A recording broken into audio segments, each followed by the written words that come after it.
this could be the end, or it could begin. A lock, a key, a mind in dismay. Gone now, you've got a part to play. But you write all the lines, script every thought of mine. All you have to do is fight. Step up on the stage and get your feet flat on the ground. Keep your eyes wide open so they can never knock you down. Break through all of those illusions, make your heart back through your chest. Know that freedom's all you need, now let your heart do all the rest. Do all the rest.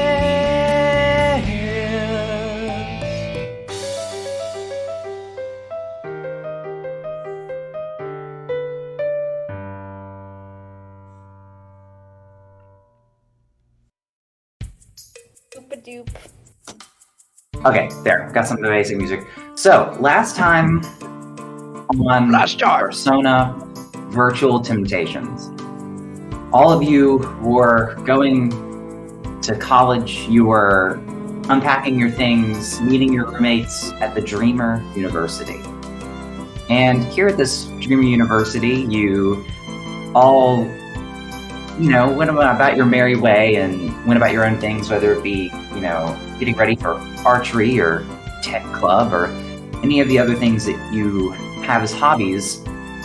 You eventually went into the annex for some reason or another, this virtual world that several people use for various activities.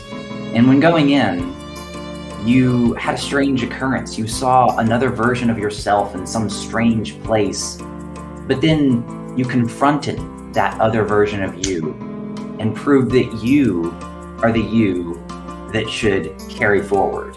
You are the self that should lead you on this journey. And in that, you awakened to a power known as Persona. Yes, and finally, I believe in the me who believes in me. Yes. You mean her? And so, after getting your persona, you all encounter this strange bird individual, a small being by the name of Rufio. And it wasn't until later this week that his face came upon your devices, your phones, and he asked you for help, a plea for he was struggling and his life was in danger deep in the annex.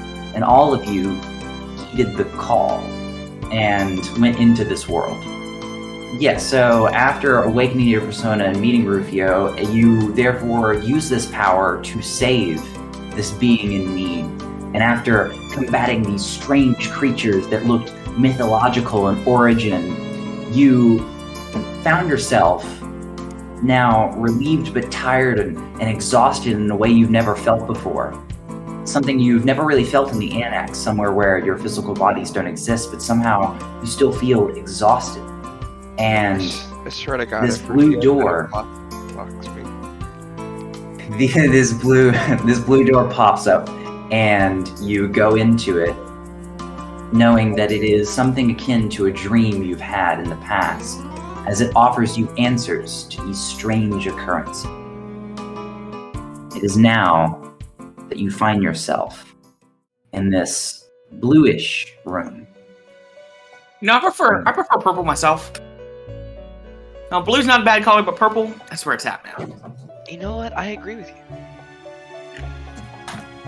And as you enter this room, you are led into there by the individual named Robbie.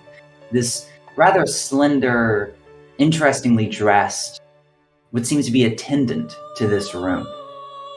And they lead you in, and you all follow suit into this revolving door that seems to appear out of nowhere in this place called the Grind, this part of the annex that is meant for combatants and gamers of the like. Gamers. And as you enter the room, you see that it is what seems to be akin to a hotel desk with obviously a revolving door behind you, and in front of you, across the long ways of the room, you see this elevator of sorts.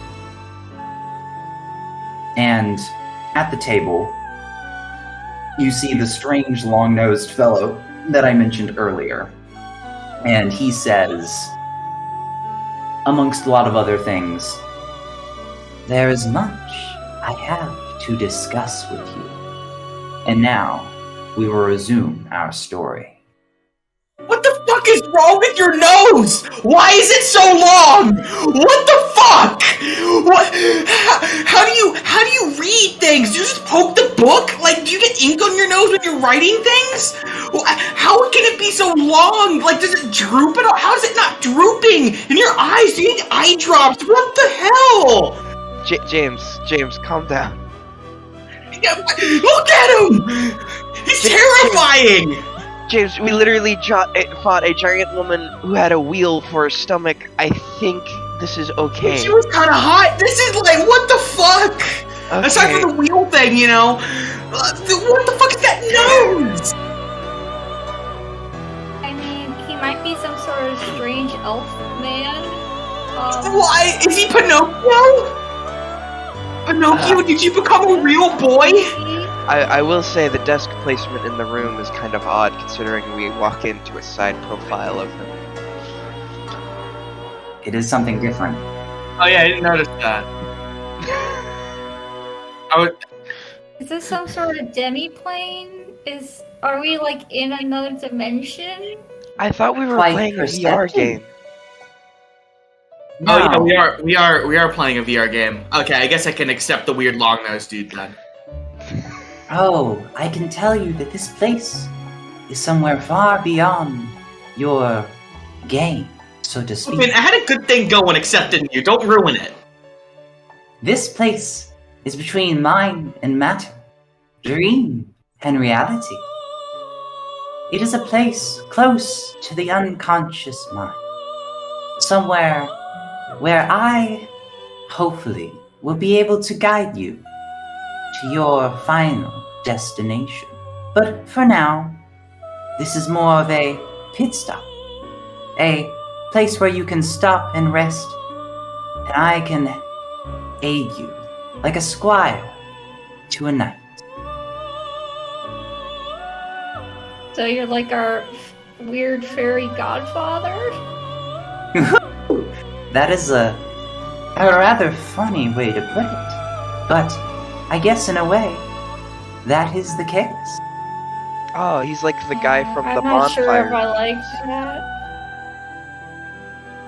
that. Robbie, they step forward and they look at all of you, and Robbie goes, "Yes, my master.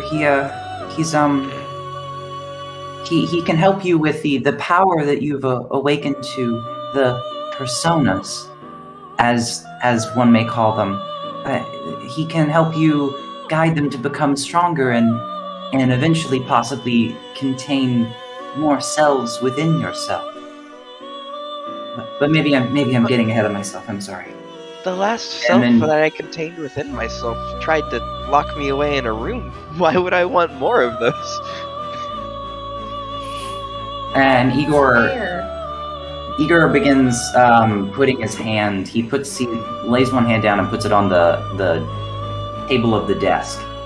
As he begins clicking his fingers across the desk, he goes, "Well, you see, you prove to be the stronger of the two selves in which exist. But there are many selves within you, and you may come upon chances to prove yourselves stronger than other folk, and form bonds within yourself that give you strength to perform actions as you just did, defeating the crawling chaos." The what? What's the crawling chaos? The shadows. Those beings that you fought out there in the grind, as you have come to call it. Those are beings from the unconscious mind, similar yet different to your personas. They are malicious in nature. So they're like our literal inner demons? Quite perceptive, this one. First the demi-plane, then this. You're a writer, are you not? Not right now. Oh, well, I can see much cleverness and creativity you have. Now, if you have any questions, I'm here to answer them. Oh, this guy is White Yoda. Secretly, Igor is just like Yoda, but instead of long ears, he has a long nose. Oh, no.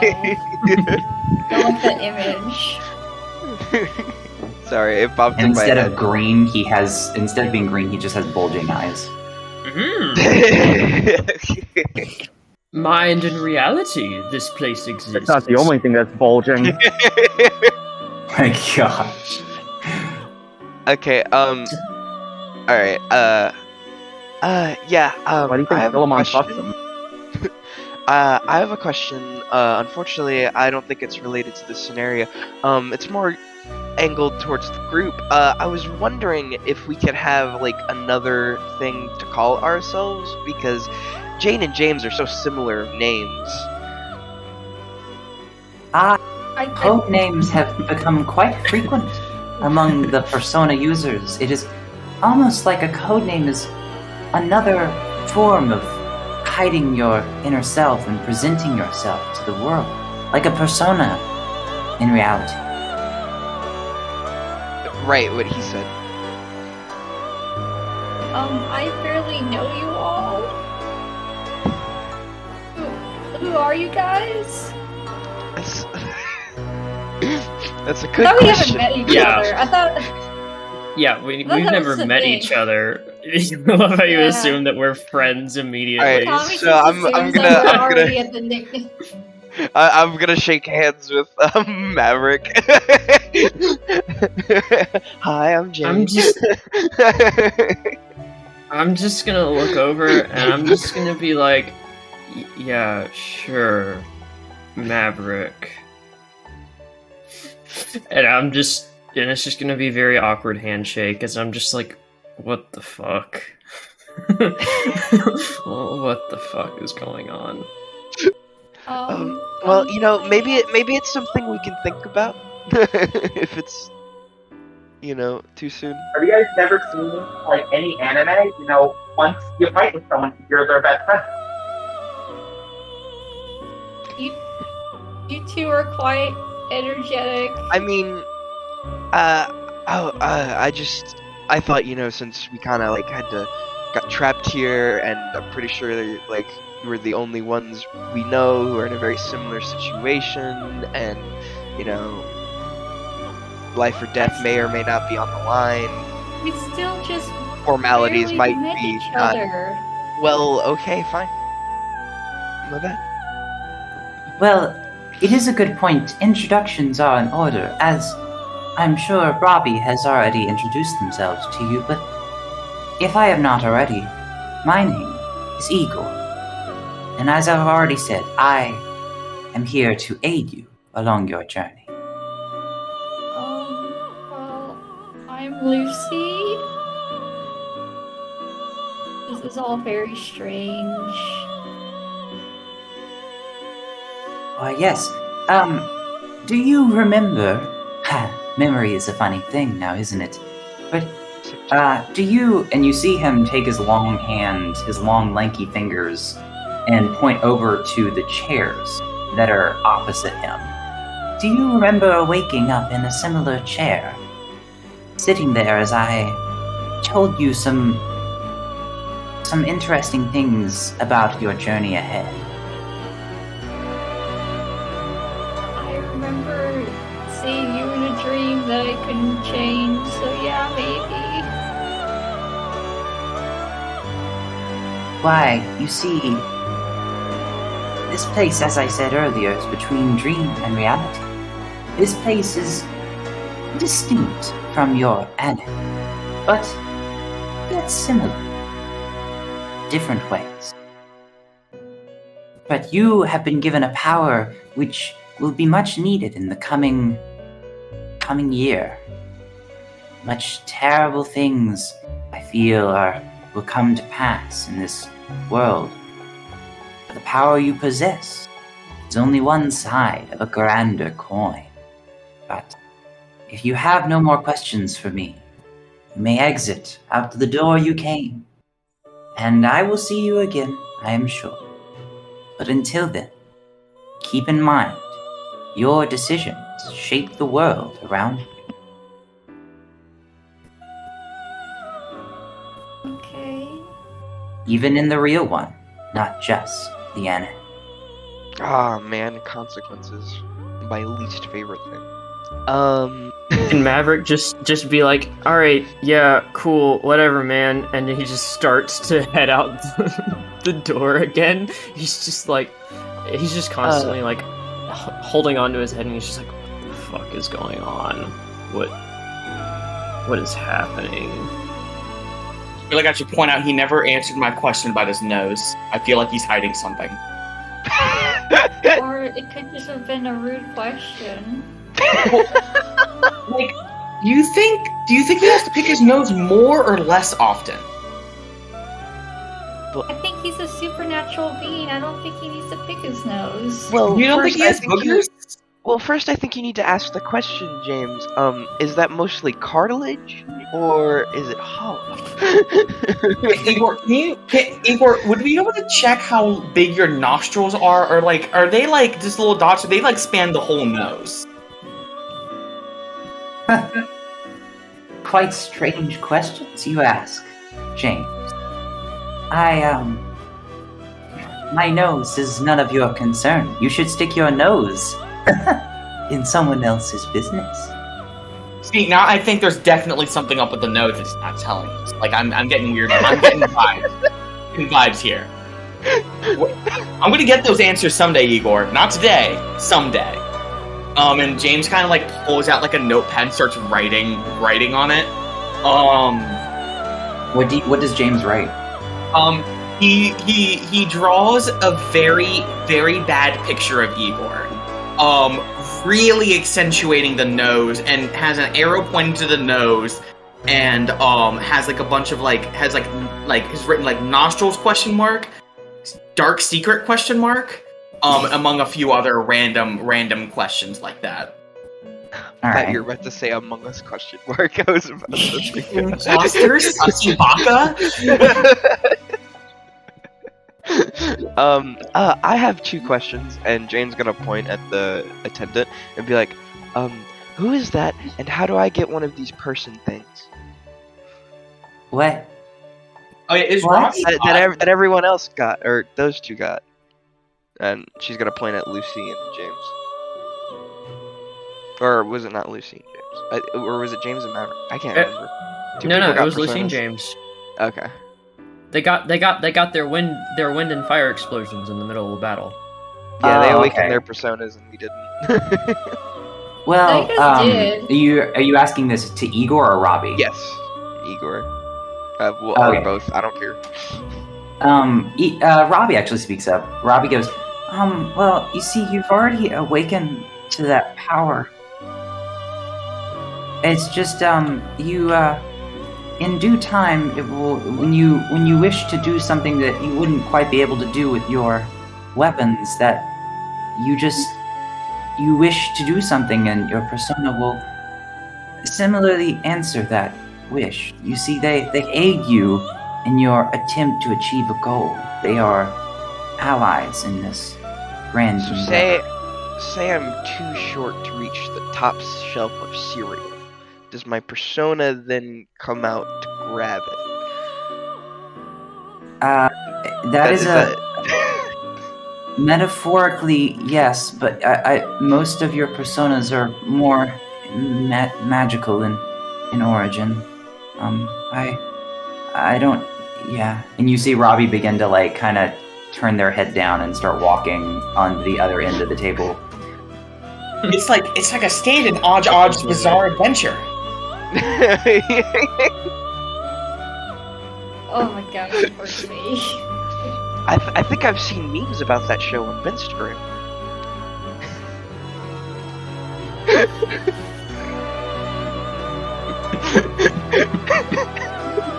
Well, Jane, you said that you had another question. We even mix up our character names. It's what I'm saying. We should come up with code names. Make it a lot easier. I mean, like, I'm not against it as long as my code name isn't something stupid. This old fool, you see, Igor me, in my old age, it is quite hard to distinguish names so similar. I believe that, code names would be quite interesting and would help me distinguish. How old are you, Igor? He's at least 7. Quite a bold question to ask, though I am sorry to tell you there is no distinct answer. He forgot his age. He's really old, man. Hey, man. Like, are we talking boomer, silent, greatest generation, silent generation? What are we talking here? We're in a magical demi-plane. It's probably like he only exists in this world. He's not really real. You blink. What is that? Blink. Ethan already pointed that out. Yeah, I described that as that's an elevator. Oh, okay, cool. Oh, it's like So yeah, there's an elevator across the ways from this very simple, like rectangular room. You have one end is chair, like the one long end is chairs. The other long end has the desk at it, and on the other ends, one end you have the revolving door, and the other end you have this strange elevator. Yo, would you say there's a door in the elevator? There is a door. I did not. It's hard to see that there is one on the map. The elevator does have a door that is closed. Igor, where does that elevator go? Ah, now that question, I will instruct you in due time. For that elevator has many properties. As you see, and he gestures his hand behind him. As you see behind him, you didn't really notice this before, but behind him there is a traditional wall, like built-in shelf, where there are key hooks. And you see there are several key hooks on this wall, but only 5. Only 5 of the hooks have keys on them. And he gestures to us and he says, "This is where I will instruct you on how to contain multiple cells within yourself. And here I will keep good track of all of your ventures and all of those beings you have come to know and use." Oh man, I'm gonna need a bigger key ring. That is quite a perception. I'm a completionist. This is going to take so long. Oh, I'm afraid that it might be quite impossible to complete every key on this wall. Don't tell me that! This is fucking gonna be... We're gonna unlock ourselves and make them into a key, and you're gonna keep track of them? That is a way of putting it. I will better explain it when you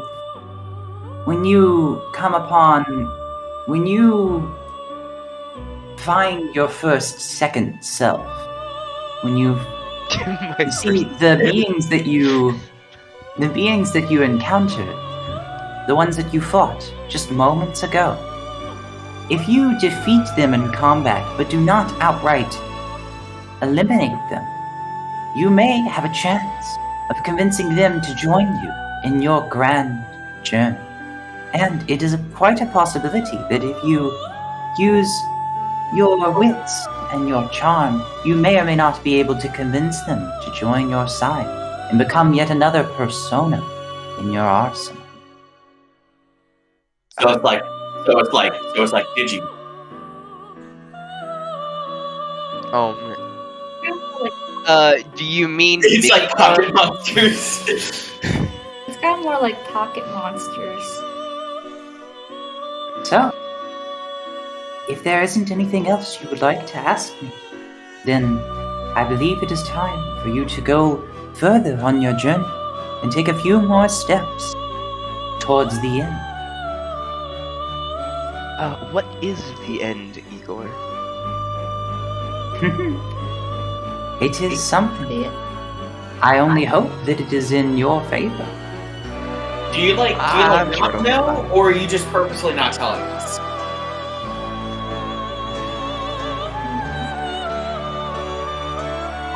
Secret behind his nose. I think it's one of those things where we have to figure it out for ourselves. Like, The end of the hero's journey is not for me to spoil, because Sure. nobody likes spoilers. Oh, so you do know. This isn't some TV show, video game, or perhaps a podcast being broadcasted. What do you mean spoilers? Dude, also, like, you made it a big deal that there's some big bad shit happening. Like, if you know something that'll make the world not end, like, I would hope you'd tell us. I am afraid that the evil that is...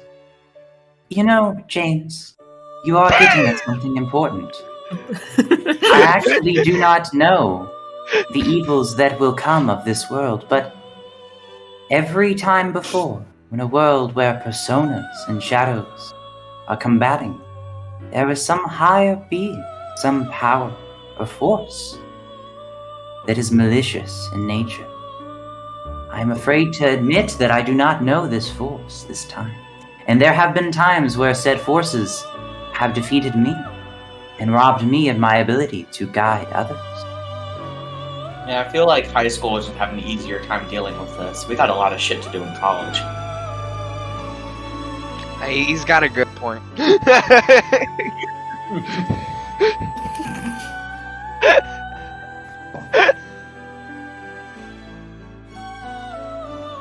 I feel so added. Igor, I have to pay rent. Perhaps could you, like, pay me when I'm doing this? Igor, can you help us out with our tuition, please? Igor, can I be compensated for saving the world?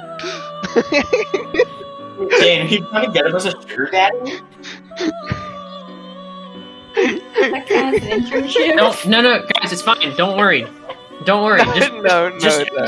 Just ask Robbie to like start. Just ask Robbie to go to a Yeah, water no, it's fountain not. and like start wishing. It's more just razzing you. Good old Persona 3 reference.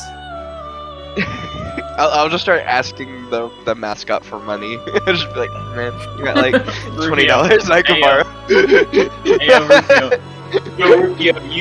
You found any change while you're flying around?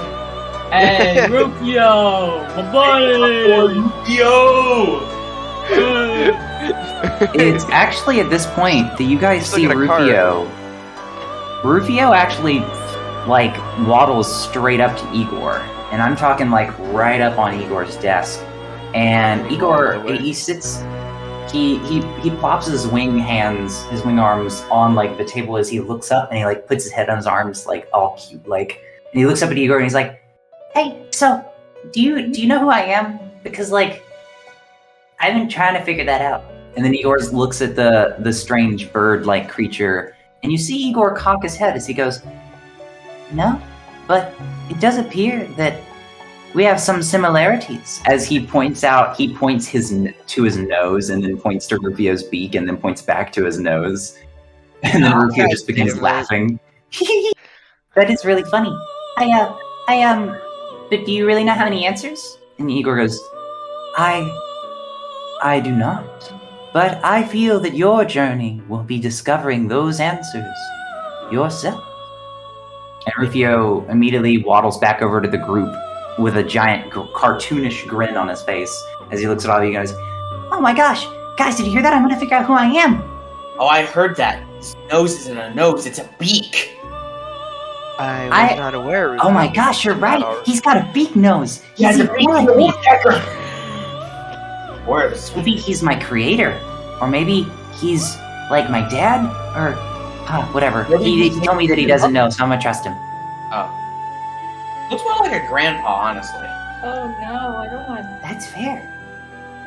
Does that mean I'm part human? That'd be kind of weird. Well, that's Maybe assuming he's he's not. human. That's fair. You know what? That is a really good point. Well, does anybody have any more questions for him? I asked mine. I just have one. Has Maverick just Maverick is Maverick currently just leave? what he's doing is he's just like right at just kind of leaning against the wall, just like a hand sinking right into his head, and he's just been having to comprehend all of the stupid questions, like what is it about Igor's nose, and he's not that well versed in like any sort of psychology or mythology or anything, so he's like hearing all this stuff about shadows and whatnot, and he's just, God. Does Maverick not have any questions? Because I do remember at the end of last session, you said that you had some questions that you might want to be answered. You know what?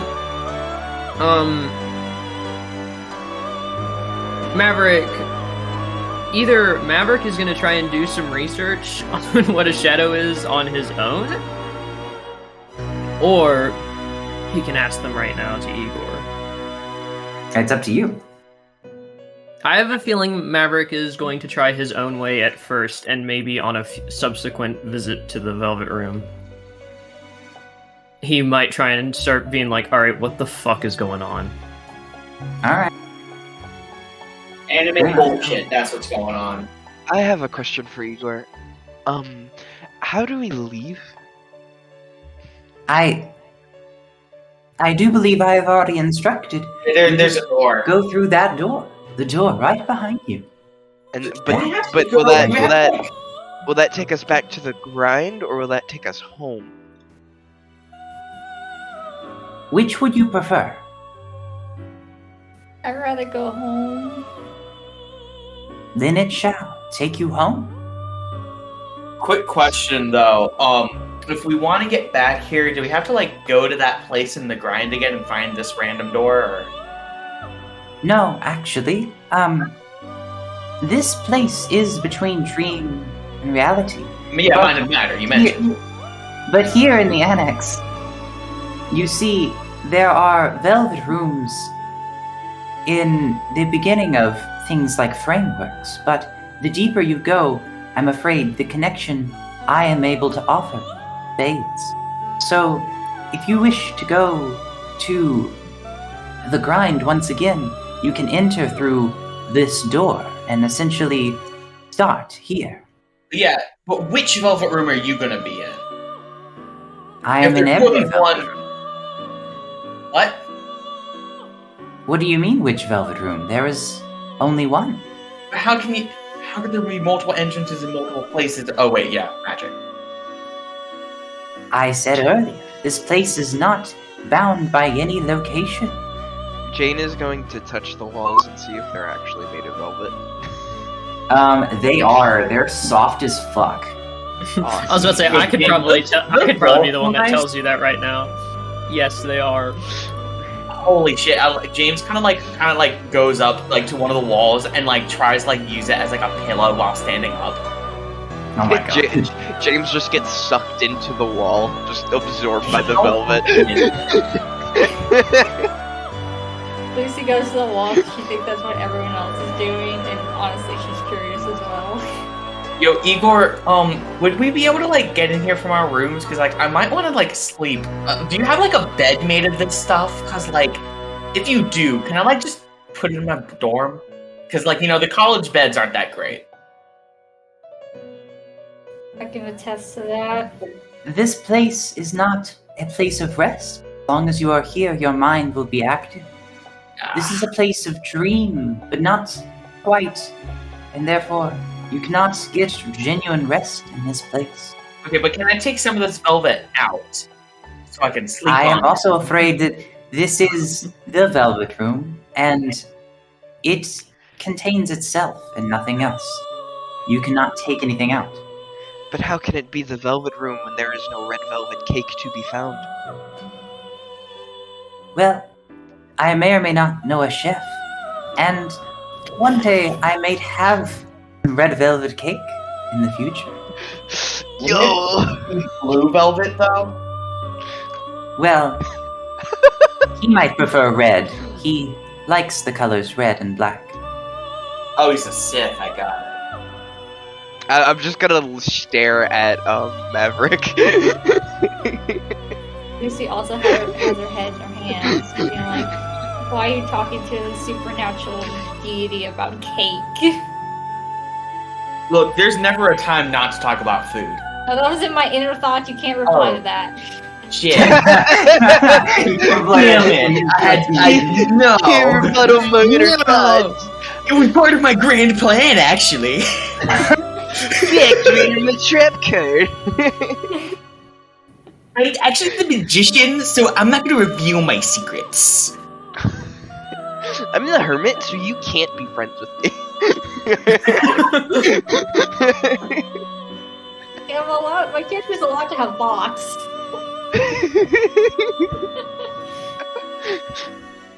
You're the high priestess, so you have to be high. Oh. No? I know my next arcana. So, are you done questioning the long-nosed man? I think we are. Jane will skedaddle. Wait a minute. If this door goes to the real world, I'm looking at Rufio right now. I'm like looking between like Rufio and like Igor. It's like, alright, so if this door goes to the real world and Rufio comes out, he's gonna be in the real world, right? I actually do not know what will happen when Rufio exits. But I guess we will see. Dude, bird bro. Like, we'll find a place for you to stay, bird bro. Oh my gosh, wait, you mean I'll be able to exit the annex? I never even dreamed I of don't know that. if this works. You know, you heard Igor, he said it may or may not work. But what But if I the like the transition annex, it's is- my home. But what Yeah, if we the can transition- vacation. I guess, yeah, it'll be like here, it'll be like a hotel, it'll be like I'm staying over. Over I guess to we'll you. see. Dude, we can do a sleepover! Oh my gosh, sleepover! Jane You just just see him kinda, like flapping his wings in happiness. Jane like somberly walks over and like puts her hand on his shoulder and is like, but what if the transition is fatal? I don't what?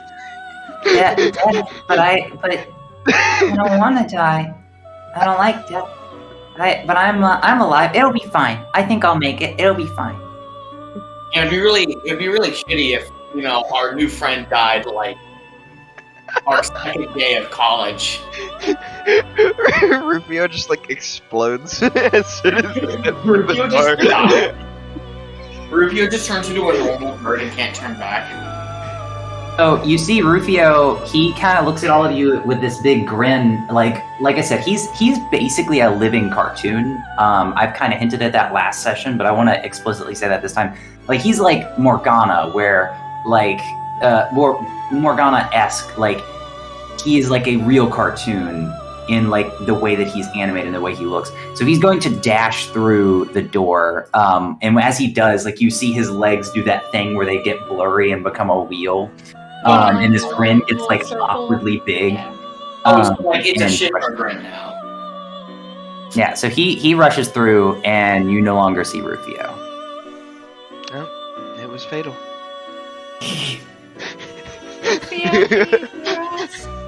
So do we know each other in the real world or not? I don't think we ever established that. No. Oh. We just went on our own separate journeys and then met up right when Rufio was in danger. I do think all of you would recognize each other's faces from class. So you all know that you have Mythology 101 I was together. about to say, you guys definitely would have remembered Jane's Instagram fiasco. Yeah, that's actually Yeah. accurate. You're the Yeah. Instagram girl. Oh god. Oh no, What was my the past is coming back to name haunt again? me. No, we were talking about code names earlier. Oh god, no. See, I claim Red Hood and then I run. Instagram! I look at Maverick and I'm just like, what do we do now? Maverick still has his still is just doing a face palm after James suggested a sleepover with Rufio, and he's still having to just recover from that. And he just looks towards Lucy. That's a good fucking question. I don't know.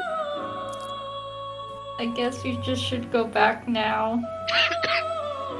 Before they hurt each other.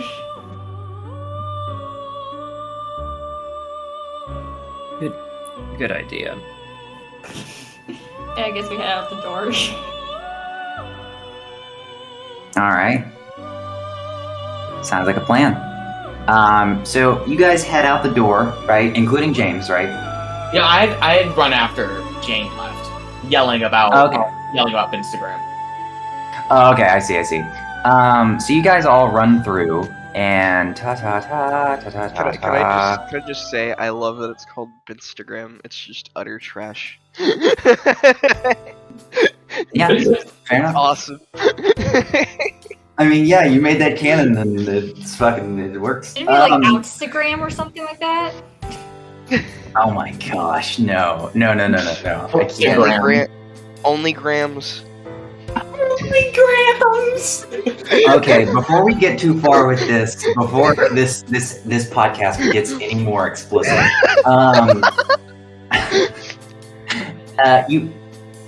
Okay, so as you all go through the revolving door, every time you get to like where the door starts to open, where it starts to reach that like opening, and you go outside of the room, a white light flashes and kind of blinds you. And then you all wake to find yourselves in, you all seem to find yourselves just sitting down in whatever situation you were in your rooms when you were going into the annex earlier to go save Rufio. So we still have like our headgear on and stuff, right? Yeah, you all still have your gear on. You have like an earpiece and probably an eyepiece, and that's probably, and then another piece that's connected to your like nervous system in some weird magnetic way. We're not going to get into the science of that because it's science magic. And as you all awake, you all begin to hear a pinging from your phone, and you see Rufio's icon on your phone. But it seems to be like blinking, like a call, and it says incoming call below it. And it's Rufio's icon is on it. Obviously, I answer. So when you answer, it becomes a FaceTime call, and your face is in it, and so is Rufio's. Who else answers?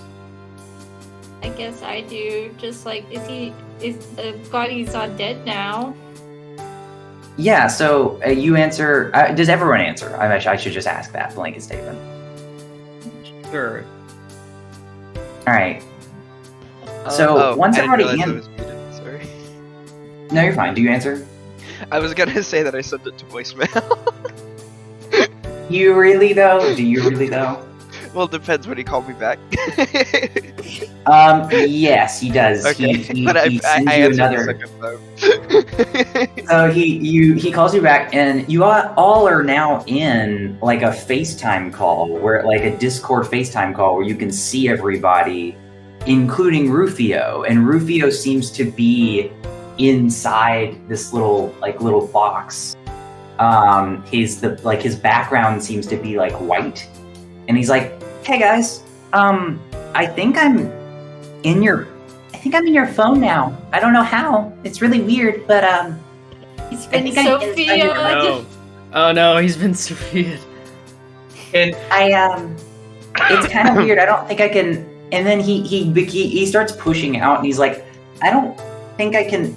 He keeps pushing against the walls of like the border of what would be his background. He's like, I don't think I can get out of here. I don't know if I like it in here quite that much, but I can see you guys. Which means I can see the real world. Are you guys in the real world right now? Yeah. Want a room tour? Sure, totally. Before we get into all that, Rufio, we have to have a discussion about texting over calling. I mean, I can text you. I texted you earlier. I kind of had to call you because that's kind of the situation I'm in right now. Wait, does that mean you have a phone? I don't have a phone per se. I think he's. But how does he text us? Made of like data, so maybe he can only exist in technology. Yeah, when I'm in the annex, you see, I kind of have an ability to communicate to other people that have like that annex app. Oh, so it's like upgrade in Bob 10. Yeah, whatever that is, I can just connect to people's, but it thinks I think that I can like manipulate phones now that I'm in them. Thank you, Patrick. I just want to say that. I just want to say I appreciate that. You're welcome, Tommy. Oh, can you do prank calls? Can I do prank calls? Jane is going to grab her phone and plug it into her little laptop and be like, "Now, Rufio, you have access to all the knowledge of mankind." I don't know about that. I think I'm kind of stuck in this little box. On there. Rufio's been able to have that if he's existed inside the annex. Well, I don't really have. Also, I'm just kind of stuck in this. I don't know how much I like being in this little box, but being able to see the real world is pretty cool. But I don't really care too much for seeing the real world. I like my annex. I like my home. It's like the real world, but cooler. How do we get you back? I think if Just turn your phone off. I think if I What if that Okay. kills him? if Throw you the kick phone me from to the the lake. call, I think if you kick me from the call, I'll like be sent back to the annex. Oh, wait, are we on Cordis right now? You're not on Cordis, but the way this call is set up is kind of like what we're in right now with like Also- a camera voice call. Oh, so are we on like a cat snap call? Oh, you're no, like you're on a call. It's I'm- not a call that you recognize. It is some weird thing that he's doing. Rufio, if you can get a Cordis, and we'll add you to a server, and then we'll be able to do calls while you're still in the annex. I like. That sounds like a good idea. Yeah, I'll definitely set up a Cordis. I don't have a computer, so you guys can see my speedrun attempts. yeah, that sounds cool. Speedrunning. I didn't realize you were in a track team. No, it's no. That's good.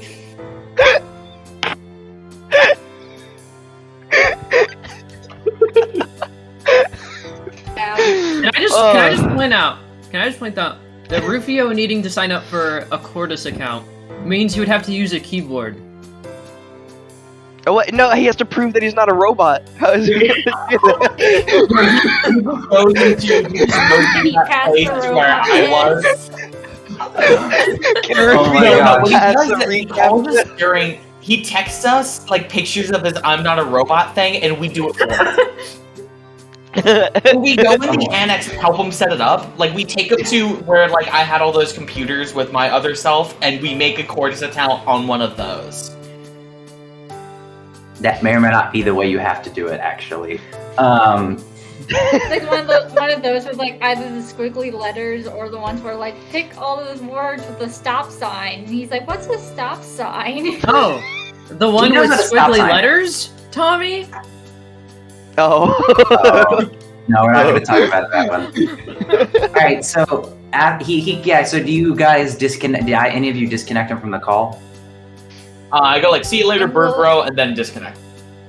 All right, and he just waves by, and he's like, "Fuck!" And then it gets cut off, and then he leaves. And What then would happen if we all left the call but just left him there?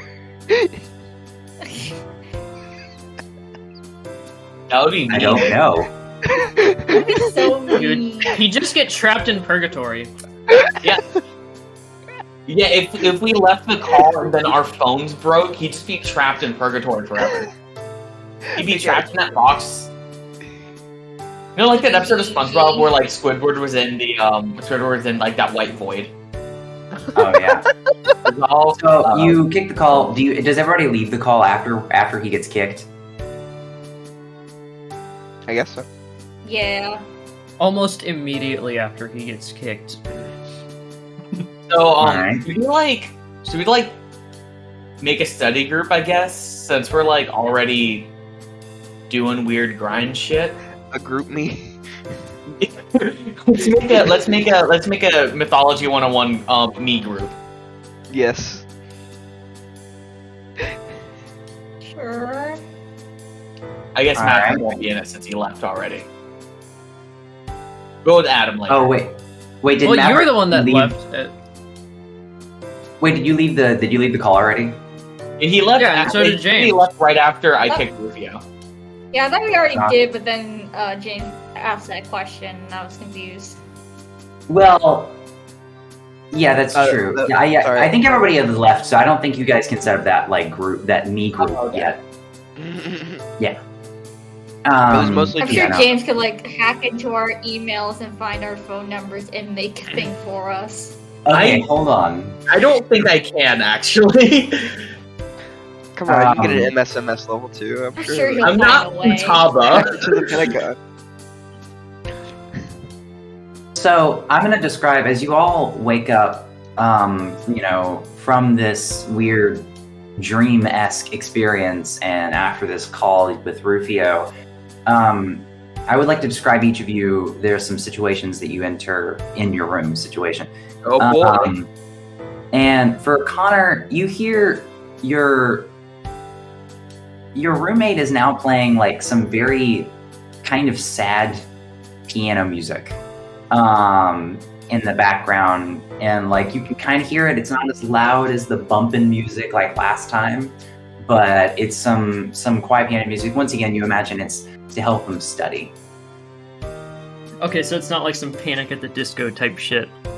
No, it's like normal. It's very, very. It's Is it does not bother you at Lo-fi all. beats. It's lo-fi It's lo-fi beats, but it's still like you can still hear that it's classical piano, not just like automated beats. Lo-fi piano to study and relax. Yeah. Yeah. Amazing. So, is it gonna happen? Is what gonna happen? Are you gonna go do the thing? Well, no,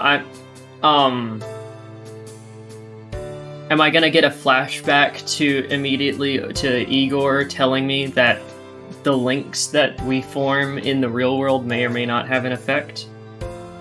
Are you asking? I can't tell you that or not. I want it to happen. Yeah. I mean, yeah, something like that's gonna happen. Okay. Well, as that's happening, Maverick is just gonna immediately just start, like, grabs onto his head and clutches onto his head as, like, he just gets a kind of, like, headache, migraine as those flashbacks happen. And then immediately after the flashback ends and he just is whisked back into reality, he just kind of just then just stares for like a minute, and he's just like, fuck, I totally should. And so he gets up and then knocks on the roommate's door. So you knock on the roommate's door. Unlike last time, there is no pause. He almost immediately walks up to the door, and he opens it kind of slowly, not like jarringly. And he looks at you and goes, "Oh, I'm sorry. Is the music too loud? I can turn it down. I'm sorry." And he begins walking to try to turn down the music. No, man, you're good. Are you okay? You look a Can I- little. can I come in? Yeah, you can come in. He open. It's a little messy though, as he like opens his door and it doesn't open all the way because he's got like some bags in the way, and he begins shuffling some of the papers around, and he pulls out a fold-out chair and he sits it on the ground, but there are still some papers there that get crunched underneath. And he's like, "Yeah, here, you can sit right there." Yeah, thanks, man. And just as I'm sitting down, I'm just going, "Sorry, man. I've just had the wildest fucking week, dude. I didn't mean all that shit that I said last time. I've just had a lot to deal with."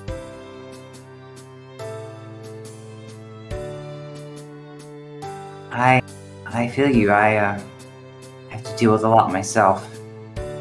That's one of the reasons why I like to just jam to music. I like to tune out the rest of the world for a little bit, you know? Yeah, I do. And you can play whatever music you want to. And I'll just, I don't know, try and get some better earbuds or something. Like, your music's not bad at all. If I'm honest, half the tunes I do actually like, but I was just going through a lot last week. I mean, you do play some good shit. Well, maybe you could show me some of your music sometime. I mean, I'm sorry as he's saying that, Maverick just kind of like, you know what? Maybe I could. Are you in a band at all? No, I'm not in a band, but there is a jazz band on campus that I'm friends with a couple people in. I can introduce you to them, and you guys could do that. But I really kind of need somebody to actually, yeah. I go to their concerts a lot, and you'll see me there. Not all the time, but also I'm a tutor for a lot of the English, well, a lot of the classes just in general, but some English classes and more math classes. So if you need some tutoring, I can help you there, and we can jam to music. But I can introduce you to the people in the jazz band, and maybe you could join. Are you you play, right? Oh, I mean, yeah, but I don't play for any clubs or anything. Just my little small-time gig. Oh, no, but you should play, though. I mean, you should get out there. I'm sure you've got some talent. Oh, no. Don't let your talent go to waste. That's what I was taught. I'm glad that you're taught that, but really, I'm not trying to go for anything big. Not now, no. Oh, the jazz band But here. I might take you up on the tutor offer. There's a mythology class that's really throwing me for loops right now.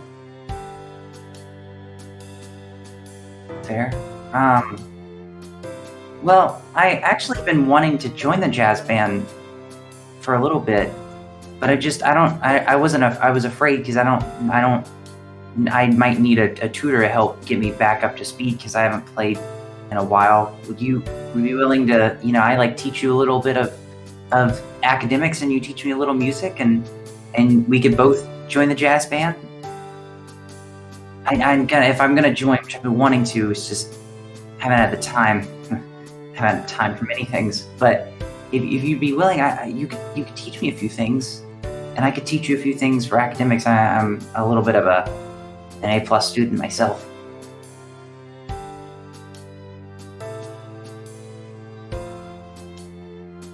Well, sure, we can try that at least. And so I just bring out just a small little handshake for confirmation, and it's just like, last week was water under the bridge. Agreed. Maybe we could start anew, and we'll both learn something from it, and maybe we'll both, be a little different. I don't know. That sounds like a good idea. We'll hash out the ins and outs of it later. And he reaches his hand out. I am thou art I. Thou hast forged a new connection. It manifests power to shape the world, which brings freedom from thy despair. With the formation of the Tower Arcana, I have claimed the flags of victory that shall fly and awaken dormant potential. That was not what I guessed his Arcana would be. All right. Ugh. And then I just kind of immediately pulled back the handshake. Ugh. That was weird. It was like there was a weird guy speaking softly into my voice, into my head. Ugh. Well, I'm gonna end there. We're gonna say that stuff happens the rest of the night. You guys like make up, and after that you part ways and go off. He continues listening to music, and you go do your stuff. Next, I didn't hear what Arcana he was. I was curious. he is the Tower Arcana. Oh, okay. Yes, the Hanged Man and the Tower, the classic duo combination, apparently. Oh no. Classic sad boys. Hanging Classic on sad the tower. boys. Next, I'm gonna do. Let's do Jane. Oh, okay. So, Jane, you haven't really seen your roommate over the course of this week. I mean, you didn't see her when you moved in, and you've seen her passing, but she like walked by, and you just haven't been able to catch a word with her. Wait, question. Whenever I came out of the Velvet Room, did I exit in my room? Like, am I in my room? Because I imagine now? that's where you. Yes, that's where you're you in your. Right. You're so in Jane, your room, but you're in your VR stuff. Right. Yeah. Oh, okay. Wait. So do I? Okay. Jane is going to like touch all over her like face and walls and try to figure out if it's real or fake because her framework is also her room. Yeah, so you touch all your room and you begin patting it down. And are you making a is what you're doing? Would it make a ruckus, or is it quiet? It might be a ruckus because I might be getting frustrated because I don't know how to tell if anything's real or not.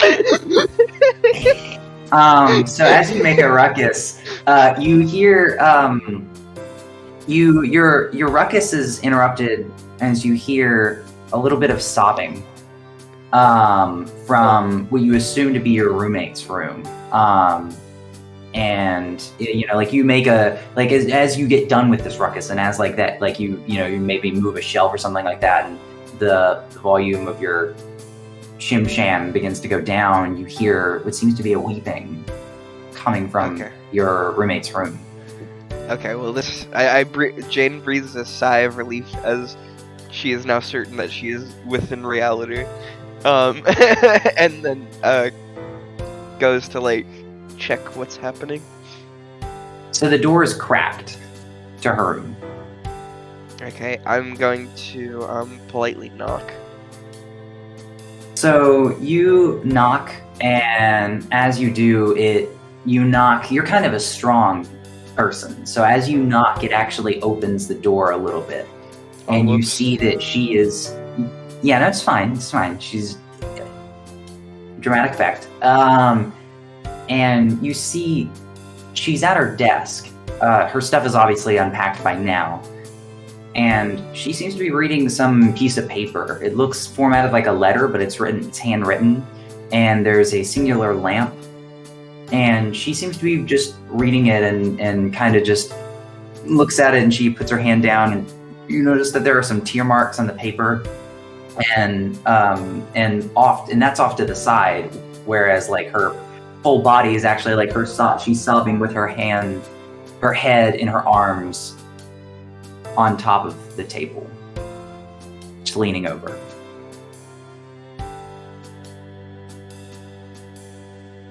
And she doesn't seem to notice you opening the door. this is rough because me as a person am too socially awkward to deal with this. So I don't know how Jane's gonna deal with this. It's not like it's a sobbing. It's not like a cry. It's like a Right. It's enough that you could hear it through the cracks, but not loud enough to where it seems violent. or anything of that nature. I guess Jane is going to knock again on the door, but a bit louder, and say, hello, are you... I forgot my roommate's name. Maya. Mai? Maya. Maya, okay. I'm gonna say, hello, are you Maya?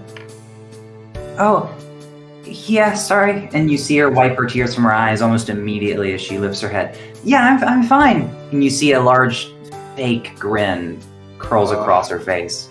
She's like, yeah, I'm fine. Sorry, I'm sorry if I was bothering you. I should have closed the door. I'm sorry.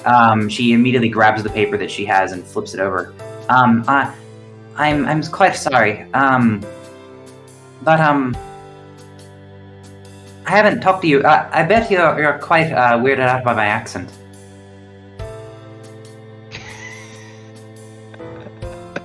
Never heard Just a gonna be Scottish like, accent before. Jade is just gonna be like, no, it's fine. I like it.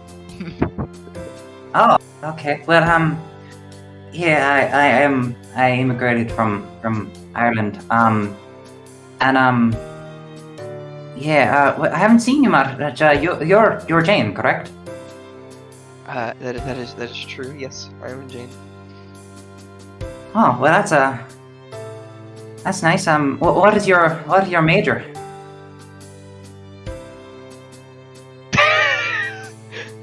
Didn't know her major. I imagine Jane actually just has like this moment of like, I don't fucking know, like just Is forget.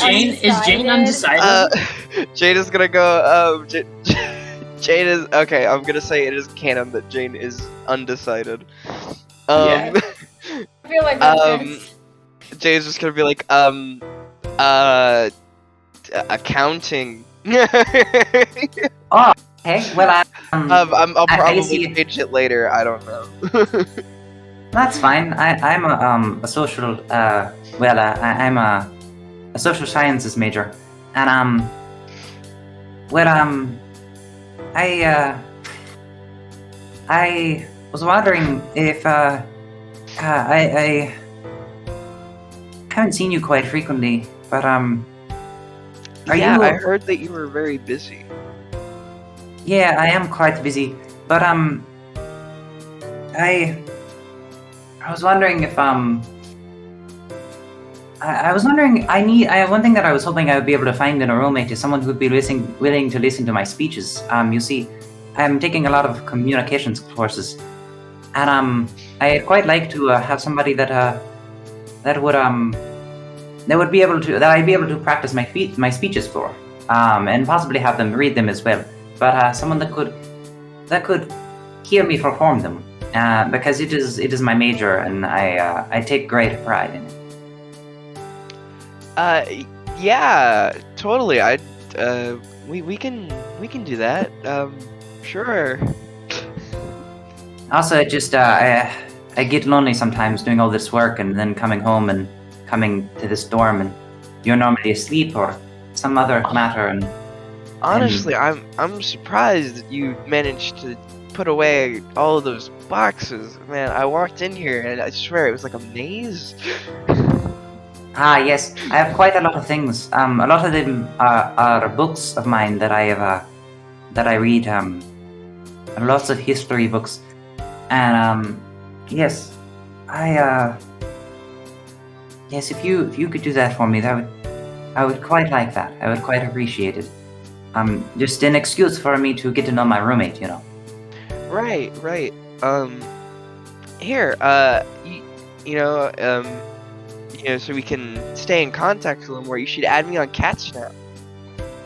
The one with the yes, silent H. Yeah, that is quite It's a quite a popular app here in America. Sure, and you guys exchange cat snap. And you said cat snap, right? Right, it's like CHAT, but the H is silent. That's cat snap. It's cat snap.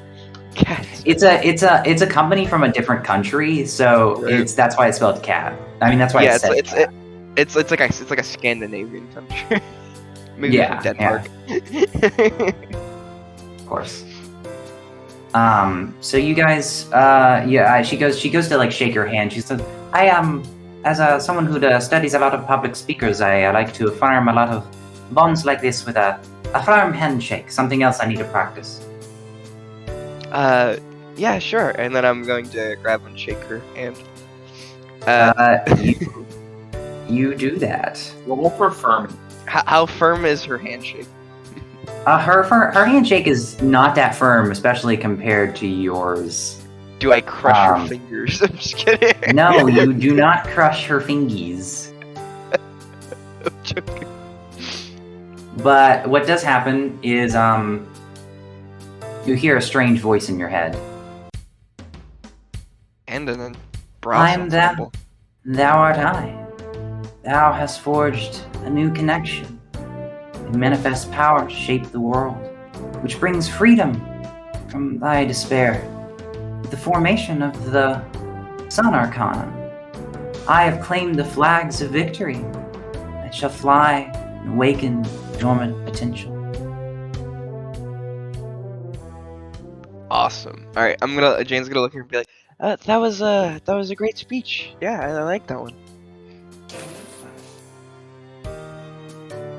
And she kind of looks at you and she's like, I don't quite understand. I didn't say anything. We just shook hands.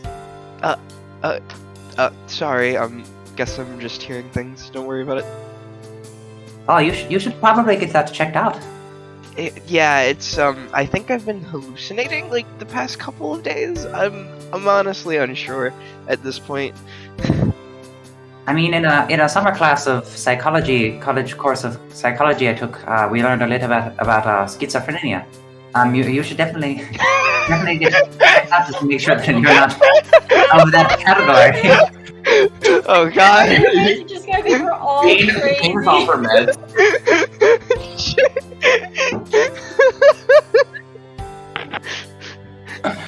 But Ethan, you I'm might really... want to rephrase that. No, it's fine. Jane has to go take her pills ever since the accident. Taking her pills. Years. No. I will go. I'm gonna go. Yeah, but you should definitely.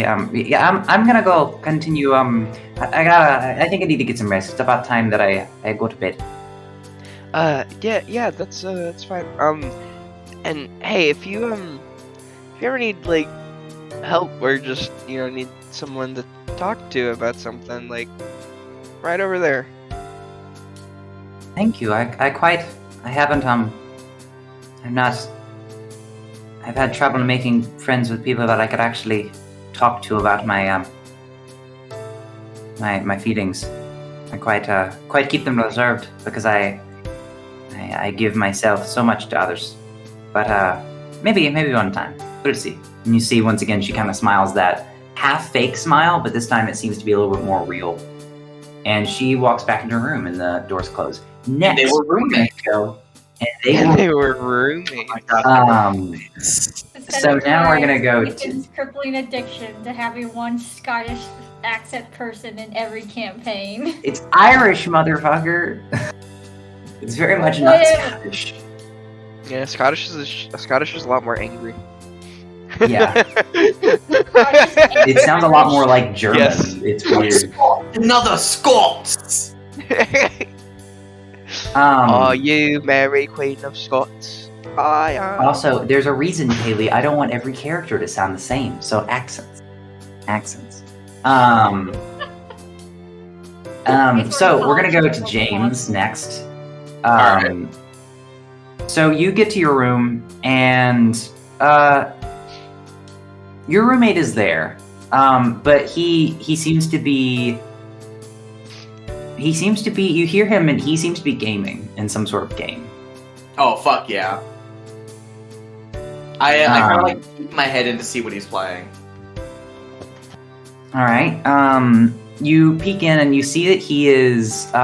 He's actually not playing. He's multitasking. He's playing like a really simple 8-bit game, and then he's also programming something in a programming language you've never seen before on the other one. He's like dual doing this shit.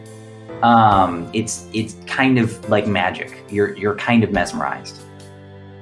Bro. Holy shit, dude. Like, what game is he playing? It is a game similar to, I'm trying to think of like a level of game. It's Legends of League. It's like Below Story. Oh, yeah, Below Story is he getting his ass kicked though? Because he's kind of getting his ass kicked, but you could tell it's probably only because he's programming at the same time. He's fighting Comic Sans. He's not fighting. Hilarious Sanskrit. Is he fighting not gonna die? He's fighting one of the bosses. It is. I don't know the name. And I kind of peek my head and it's like, dude, how? Not that you're doing super well, but how are you doing so well against not dying, while coding?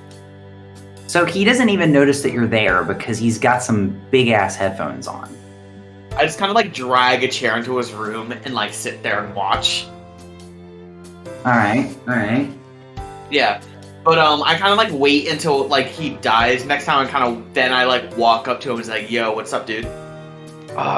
Wait, can we play Spirit Justice? So he still can't hear you once he's died. So do you kind of like tap? Like, do you like? My question is, do you move to where he can see you, or do you tap him? I move to where he can see me. Okay, so you move to where he can see you, and he freaks out, and like we're talking like pushes his chair back and almost he actually falls over on his back. Oh shit! You good, man? My bad. Like his headphones are off at this point. He's like, because they fell off. He's like, yeah. I just heard you playing Understory, and I wanted to check it out. Stay determined, my guy. Shit. I should have I forgot to put the "Don't come in" sign on the door. Oh, I'm really sorry, man. It's fine. I kind of like reached out to like try to help him up. You reach to help him up, and he uses, he accepts your hand to help.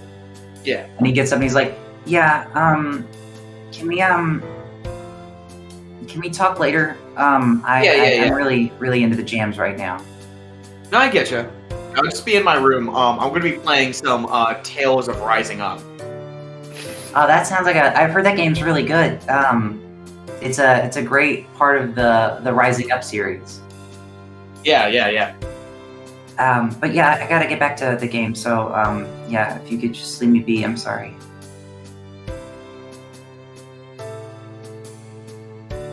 So, you leave the room, I imagine. Yeah, you're good, man. I'll put the sign on your door. Yeah, I'm not a dick. Yeah. Do we have a little hermit boy in our midst? Your interaction with maybe. your roommate fills you with tenacity. Fills you with tenacity. Yeah. Hey, you talk. So, Hey. next is Lucy. So you wake up in your room, and in your room, I link with him. we'll get to that. Not all of them are happening now. I just want to describe these scenarios, because some of you are ranking up. There's so much links. I wanted to spread it out. I don't want them all to happen in this chunk. So you go to your room, and your roommate, like, you don't hear anything when you get in your room. There's no music or ruckus or gaming sounds or anything of the likeness that would necessarily draw you out of your room. You do see that the light is on in the middle room, but over the course of this week, you know that she sometimes just stays out there and reads through the evening. Okay. I assume what time is it? Like what? It's in the evening. It's probably like around 7 or 8-ish, maybe 9 or 10-ish, somewhere around there. Past sunset. Yeah, do we have a kitchen in our dorm? Or like a microwave? You have a microwave. Okay. So Lucy's probably going to make dinner. Like she's gonna have like, microwave mac and cheese. Fair enough. Like one of those like cup mac and cheese, and she's kind of just waiting on it. She really doesn't want to disturb her roommate. All right. So you're making mac and cheese, and she's reading, and she kind of looks up from her book, and she goes, "Hey, I just, it's been a week, and I've been looking around and asking some people, but I was wondering if you'd be willing to do some studying with me. I'm pretty good at this mythology thing. I'm reading books and all. I was wondering if you'd like to study with me for the class." Sure. I don't know when the next test is gonna be. The teacher, she seems kind of weird, but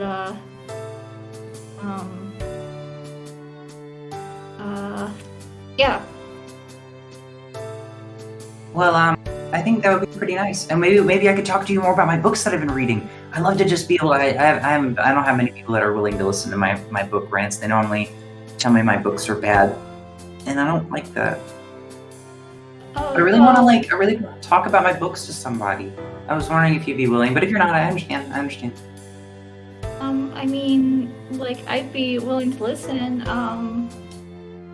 I haven't read anything in a while. Well, I know you like romance. I was more of a fantasy person, but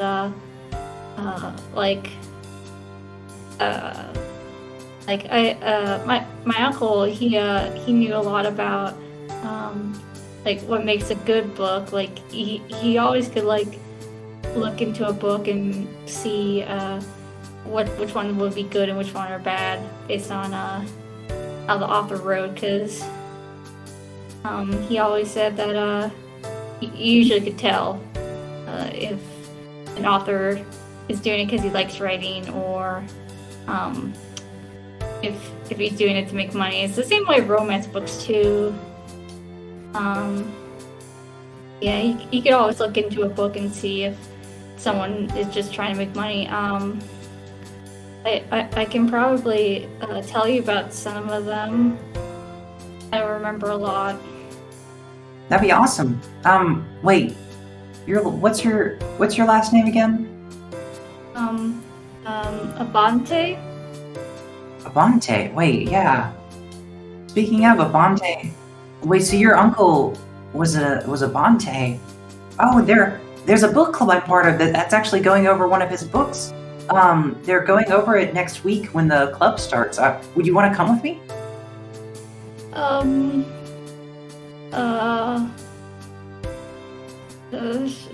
Sure. It's hosted by a mythology teacher. She's really nice. I know that she seems a little out of it sometimes, but she does really good with the book club because it's a little bit more informal of a setting.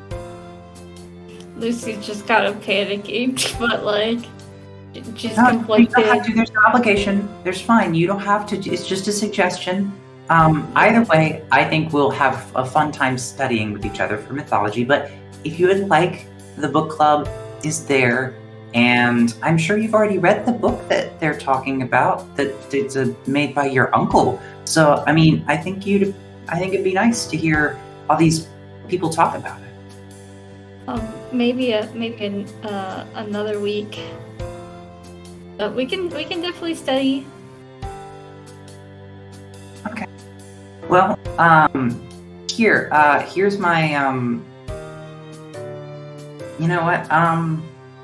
Here, have this. And then she hands you what seems to be a pencil, and it's a dark purple pencil with a almost like a velvet red eraser. And she's like, this will be my sign of study. You're my study partner now, and this is my token of gratitude. I really needed somebody to study with, and I just couldn't find anybody. And I really appreciate.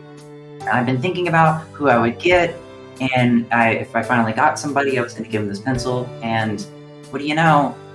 I think I want to give it to you. She kind of raises her hand to give you this like really nice looking pencil. It's a mechanical pencil. Oh, I take it. All right. You take it, and she's like, "It's mechanical, so we can use it over the course of the whole year, but as our study, as we study further on and throughout the class, it'd be really nice." Thank you. I don't have anything for you.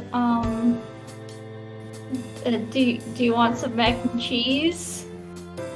You know what? I think I quite love some mac and cheese. And then now is when you hear the voice of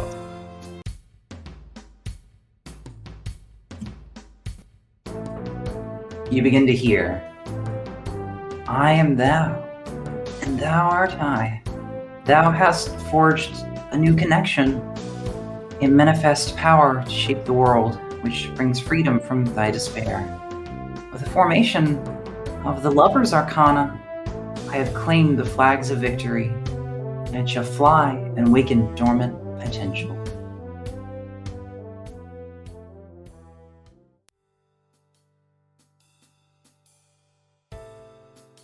Damn, imagine getting a social link with your room. Yeah, Patrick, suck it. Yeah, I didn't know if hers was going to Suffer, happen. Hers Patrick. was up in the air. Yeah. I genuinely actually did not know if hers was going to happen. So. Lucy kind of just looks around to see where the voice came from, but just kind of shakes it off because this week has been weird enough. All of you do recognize when you hear this voice that it is Robbie's It's voice. still a voice coming from nowhere, Ethan. Oh, I know, I'm just saying you do recognize the voice. So that, it is important to note. It's still shocking the first time you hear it. It is. As you all, I would imagine after all of these interactions with your roommates, you do feel you do feel very lethargic after this combat. Even though you know that you physically weren't there, it seems that strife from the combat is carried over. And you all begin to feel tired. So I imagine you all go to bed. No, we just stay up the entire night. No, I play a little bit of Tales of Rising Up first. All right, fair enough. Like, that's what I said I was gonna do. He's a gamer. This is true. Play That is like what he me. did. He's a gamer. Then I Lucy immediately goes to bed. You want to see if your dreams are still dreams. Yeah, if I can still control my dreams. I would imagine Maverick goes just to bed because he's just had a very emotional moment. He's just kind of tired of everything. Yeah, And that's Lucy, a good way to put it. Jane's probably going to bed just because Jane's like elated, but like still tired. Yeah, I'm pondering how can mirrors be real if our eyes aren't mirrors. Jane, gosh damn it. Oh. We need to come up with these fucking code names. Yeah. Well, one of them is Binstagram. No, I said Red Hood. Shut up. No. The Jane, You do. Except You for got- Jane. Jane, you go to bed after you interact with your roommate, right? Yeah, I guess so. I don't really have much else to do. I didn't know if you wanted to like post something on one of your social medias or something. I just wanted to Oh, okay. I check. Do we have a Cordis yet? Do we have a group chat or? No, Cordis you do yet? not have a Cordis yet. We do not. Not yet. James is gonna try and set it up next time we see each other in the college. Okay, so we don't have a group chat together. No, not yet. Darn. Okay. Well then, I can't post really bad Instagram memes, sadly. So I'm just gonna. I mean, she probably has her own followers. Yeah, I'll pose really nicely in front of a mirror and then just be like, "Oh man, Me and my two selves. oh man, poor life, am I right?" And then I'm just gonna broke college student, haha, and then I'm gonna go to bed. Nice.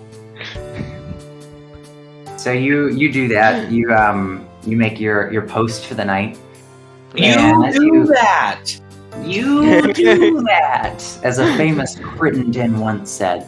As you all go to bed, you do not have a trippy blue dream. You dream of other things.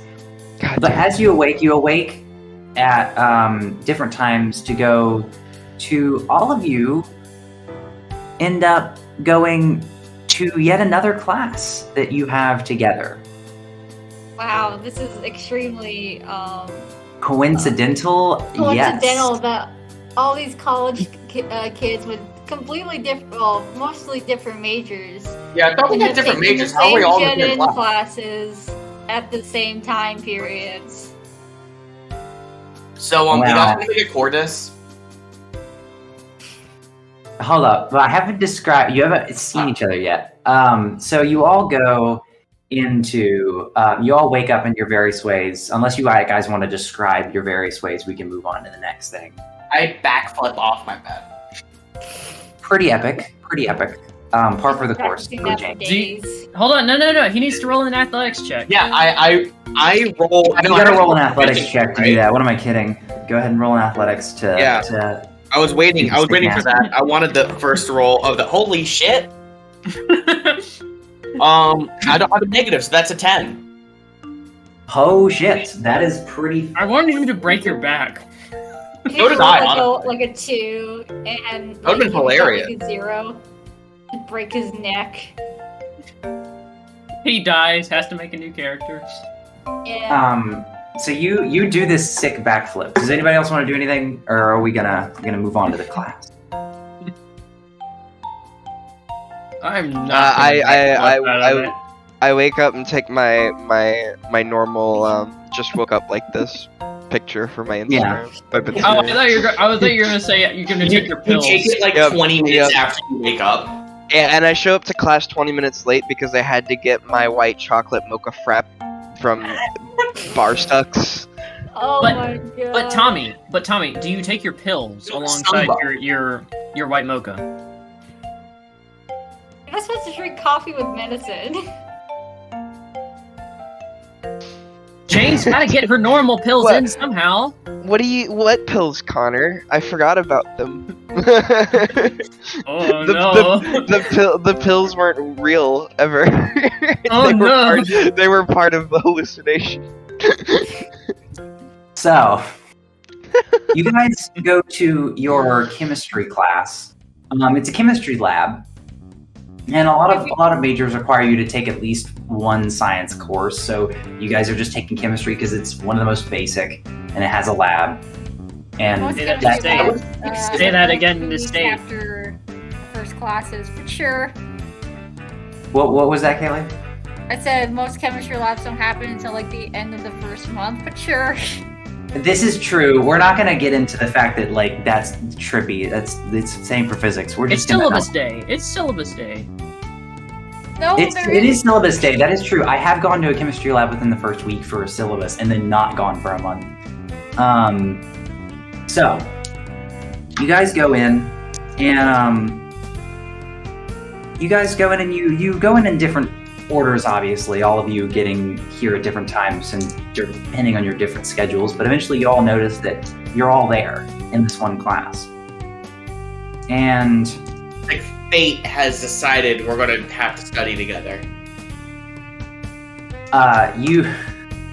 you all enter this room, and there seems to be a younger teacher or instructor in the room, almost like it seems like it might be a TA who's teaching this class. And ooh, not for Lucy, just for me. How hot is he? Roll for hotness. oh my gosh, I got double sixes. Holy shit. So we're What talking a about beautiful Ryan man. Reynolds walking in here. He's absolutely gorgeous. He is jacked. Now, what type of pot are we talking like a twink, or are we talking about? Like a hunk. Like he's a hunk. Okay. So he's like you notice So he's got that Dorito shaped. Yes, but like not like an ugly Dorito shape, like a tasty Dorito shape. Yeah, like a Dorito Cool Ranch shape. Yeah, that's what we're talking about. So he's sitting there, and once everybody strolls in, he stands up and he begins going over the syllabus, like similar to your mythology class. And as he does, it's weird. I forgot what I did for perception, or if I even determined there was like a roll. Proficiency for like perception checks. I think that's what we did for Patrick's campaign. Yeah, that's fair. So everybody roll a proficiency check. Proficiency check for. Wait, what are we doing this for again? It's a perception check. Oh, okay. Oh shit! I succeeded. Double sixes. So that a 13. I got a 10. What about Maverick? Oh, mine's in the chat. I succeeded. Oh, okay. You have to give me a second to find my dice. Okay, there we go. Wait, what chat? Wait. Oh, the bot chat? Wait. No, he's Roll talking 20. about Roll20. Oh, sorry. Sorry, we rolled 2d6s. And this is perception. Wait, what type of roll is this? Proficiency. Okay. Oh, proficiency. Okay, I thought we said perception. Oh, I have a -1 to this.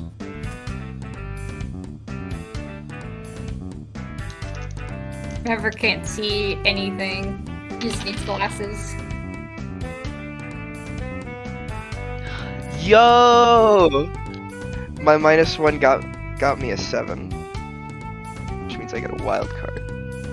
Thank you, Yep. -1. So I got a all of you see it. Some of you better than others. Well, everyone but Jane gets to sees hears enough ruckus that they turn around. Jane is a little too focused on her phone and her Instagram. You hear a little bit of something, but then you turn your head just about 10 to 20 degrees, and then you're like, nah, I don't really care. You turn back. And all of the other of you notice that there's this kid that seems to be messing with some equipment on the back, in the back of this lab room, and he seems to be mixing some stuff together.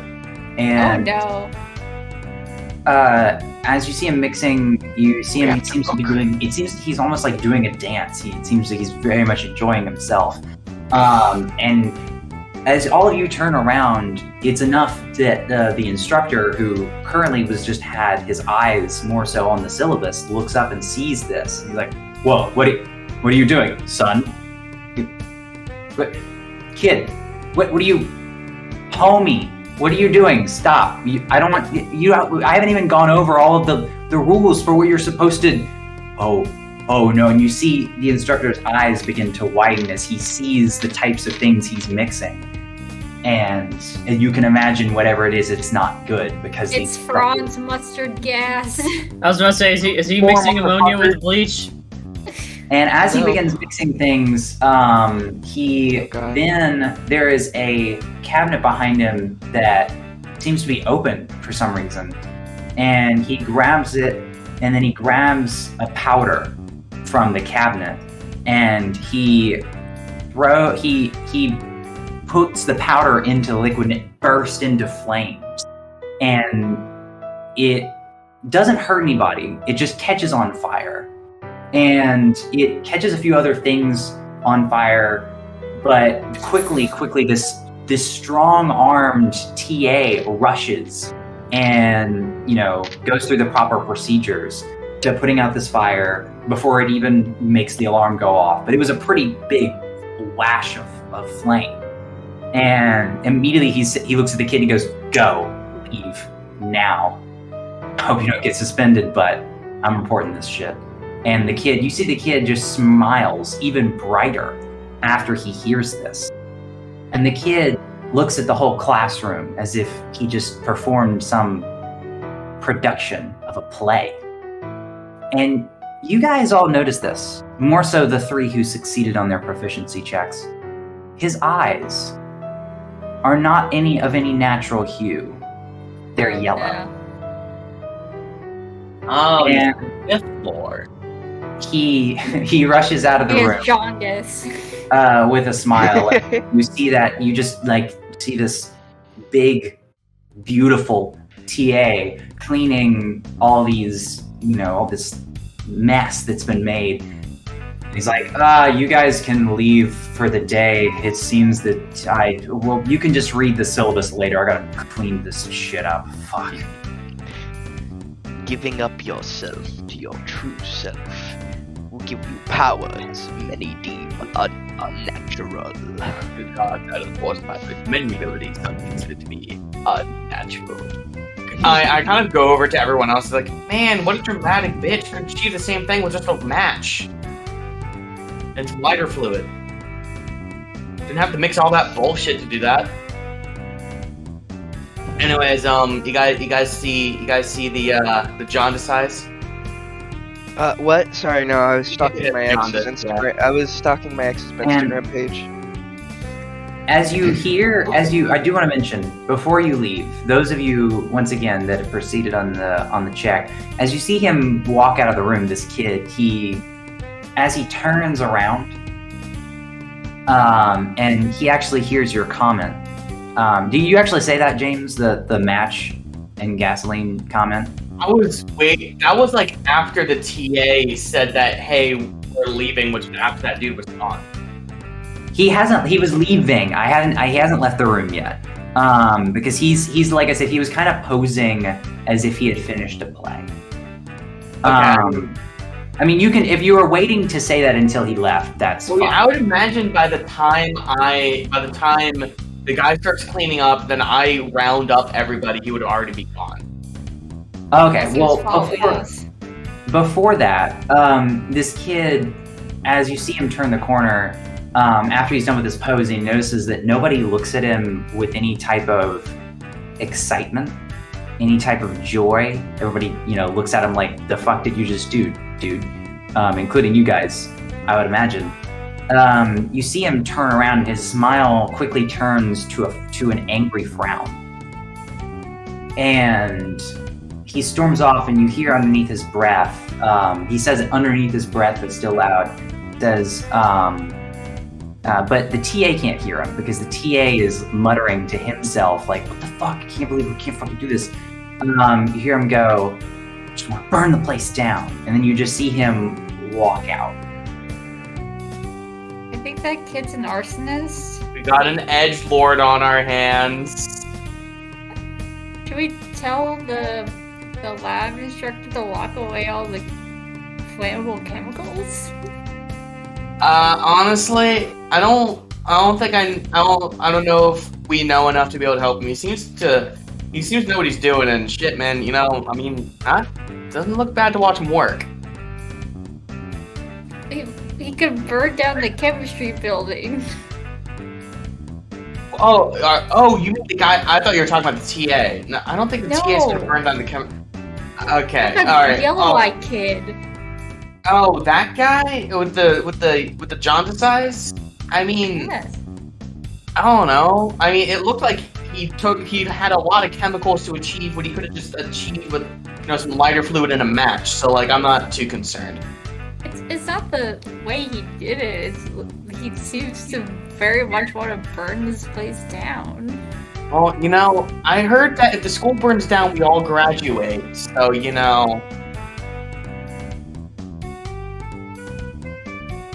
Oh no. I'm kidding, obviously, which probably tell someone. You think this is what that Deke dude was telling us about like weird bullshit happening? Maybe. He did have weird eyes. Oh yeah, we should make a core disc so we can keep in touch and talk about weird Jaundice people that we see outside of classes we have together. Do I have a feeling we might have a lot more classes together? Sorry, what's happening with what something about eyes? What? You were looking at, I guess you wouldn't be able to see it on Instagram, but like the dude had like weird, like when we were talking to our weird mythological other people selves that the guy was telling us about, Beatcore. I kind of. Yeah, they had like weird jaundice eyes. Well, that guy also had those jaundice eyes. I see. Jane, did you see the fire? Dude. I mean. Wait, do all of our true selves just have like severe liver damage? I think so. Maybe that's why they wanted to replace us, so they could get into the real world and get the healthier livers. Does that mean that like having a liver is the antithesis of being your true self? Are we supposed to remove our livers? Having your inner self does not have a liver. This is why we enjoy drinking so much. Oh my! We didn't see our other selves drinking. That must be why. They already drink. They already drank too much. Now they don't have livers. Now they want to corrupt our liver. Oh my if you god! Really had jaundice, you would have yellow skin as well. Good point. That's racist. Wow. Wow, Lucy. Be better.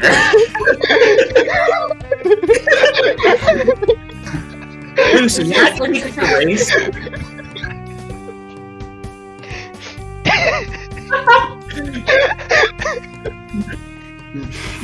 Lucy doesn't know whether or not she should continue or just let this happen.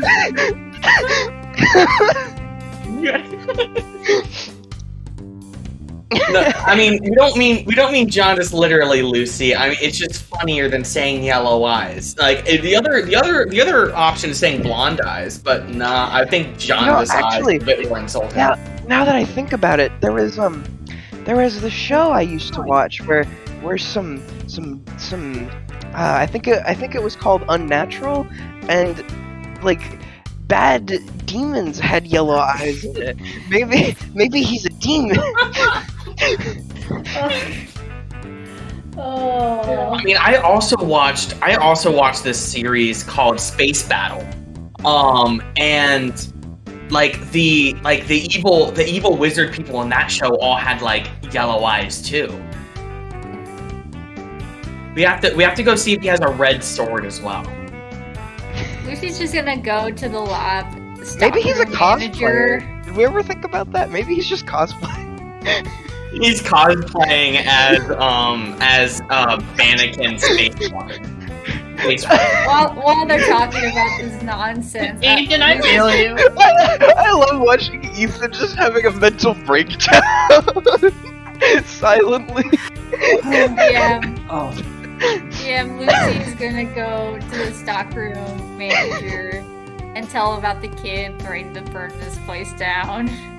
You know, Jane, I think we're gonna be real good friends. Oh, thank you. I agree. I give like a high five or like a fist bump or something. I return your fist bump with a high five.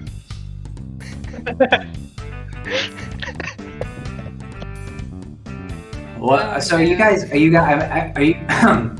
having this conversation still just like chilling in the lab? Oh yeah, totally.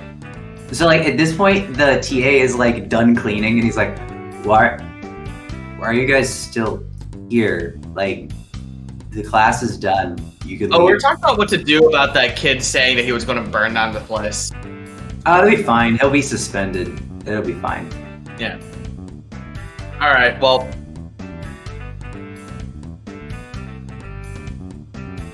I guess he wants to leave though. I mean, kind of. We gotta lock this place up. All right, anything for you, man. And I start making my way out. Lucy comes back from telling the stockroom manager.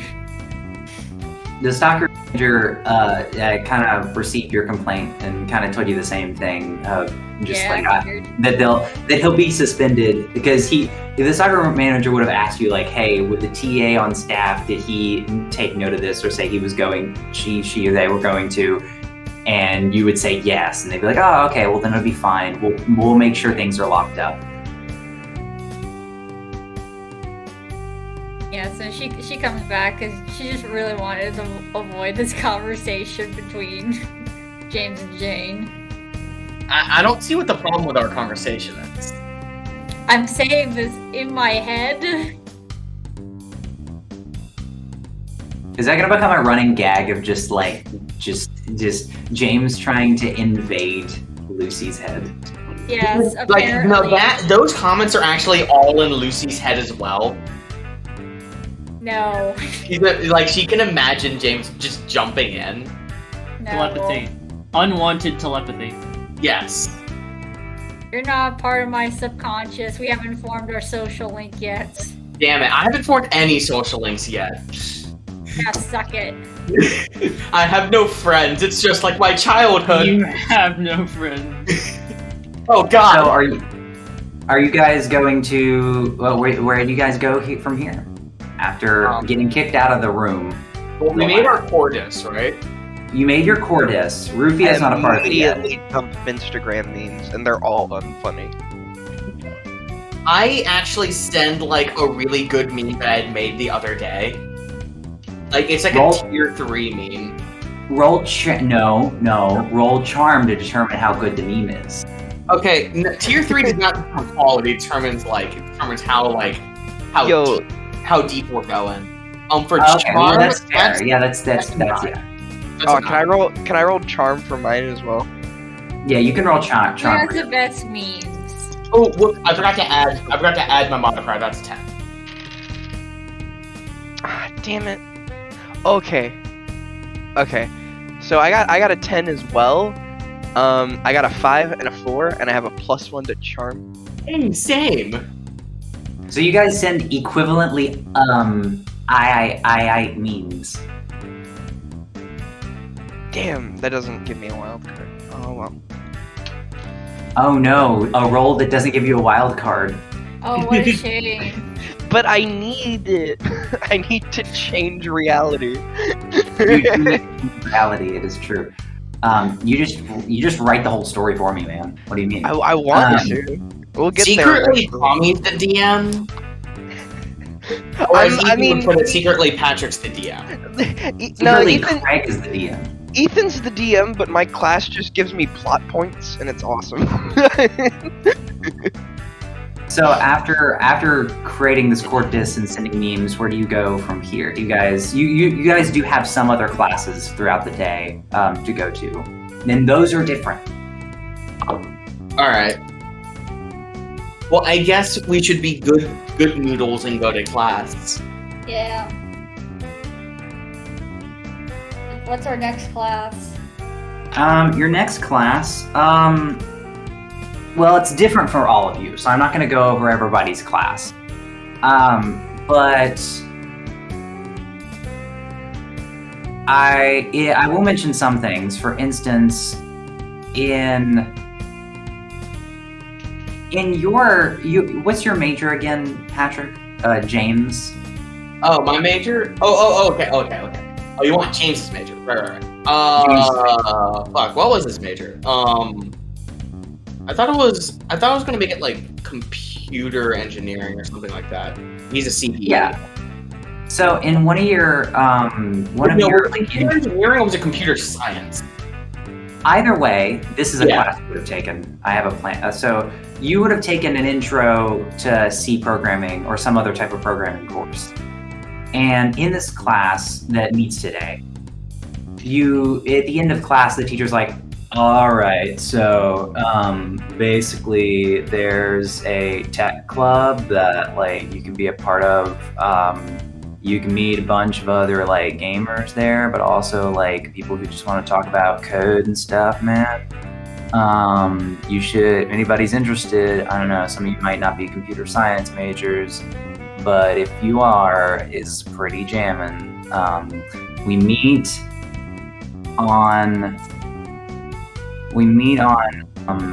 on Tuesdays, so next week we'll have our first meeting of the semester. You guys should come and meet other computer nerds. Yeah. I write that down on my calendar. You do. Stoner. So that even if I, Patrick, forget, James won't. And I won't as the DM. And I can remind you. So, you all, after your classes, you get through your classes. I would have you roll knowledge checks, but I kind of want to reserve that for... No. Make a check, please. Mainly for mythology and the chemistry lab, for the classes that you guys have together. And also today, there's no really need for a knowledge check. Not a lot of teachers are asking you questions. They're mainly going over syllabi and other things like that. The second week of school, and they're still going over the syllabi. All right. This is still the first week of school. Oh. We just had kind of a packing. It just feels like it's been 2 weeks. It feels like it's been a long time since the last session. Yes. So, after all of your classes that you've had, this is, like I said, the second day of classes. Yesterday was the first, and you're going over your syllabi for all these other classes. At the end, you guys all in. None of you have any classes. None of you have any classes that go beyond, say, like 4 or 5. So, what do? You guys meet or communicate in any way through core diffs? Well, I send more memes. I send like a meme about how awesome it is for school days to be over. And I also send a link to Schools Out by Alice Cooper. Nice. I just send a Rickroll. Can I say that Jane, by doing that, got a point towards my social link? we will get to the group social link / player social links in a minute.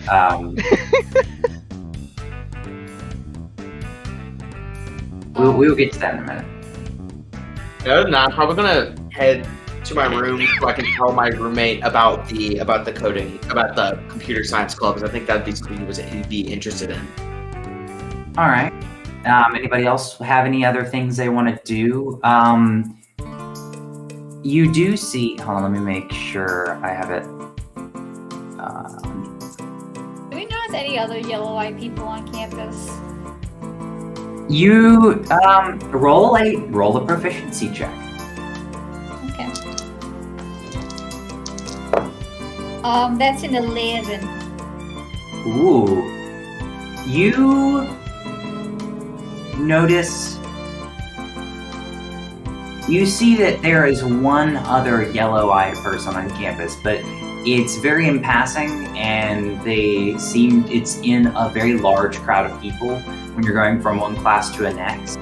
And I can snap a picture or something. It's too fast for you to snap a picture. It's just like a quick glance, and then they go into a building. I definitely text it on a group chat. There is another quotation, open quotation, jaundice-eyed person at the school. Oh my god. Upon Jaundice reading this... Oh no, it's contagious. Beatgore did say we needed code names, so his code name is Beatgore, and the other code name is for Jaundice Eyes. All right, I'll I like link this. Instagram for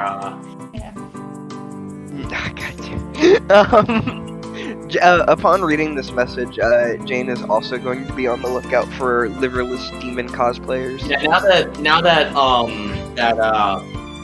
Lucy has alerted us, I'll keep an eye out, but I'm not gonna go look. I'll just be conscious as I'm walking around. Alright. So, Jane, are you actually looking? I would like to. I don't really know what else I'm doing right now. I mean, you could go to see, learn information about the archery club, or Did I see like any flyer or anything about that? roll a perception check. Would that be something that you would be looking for? If I saw it, I would definitely go to it.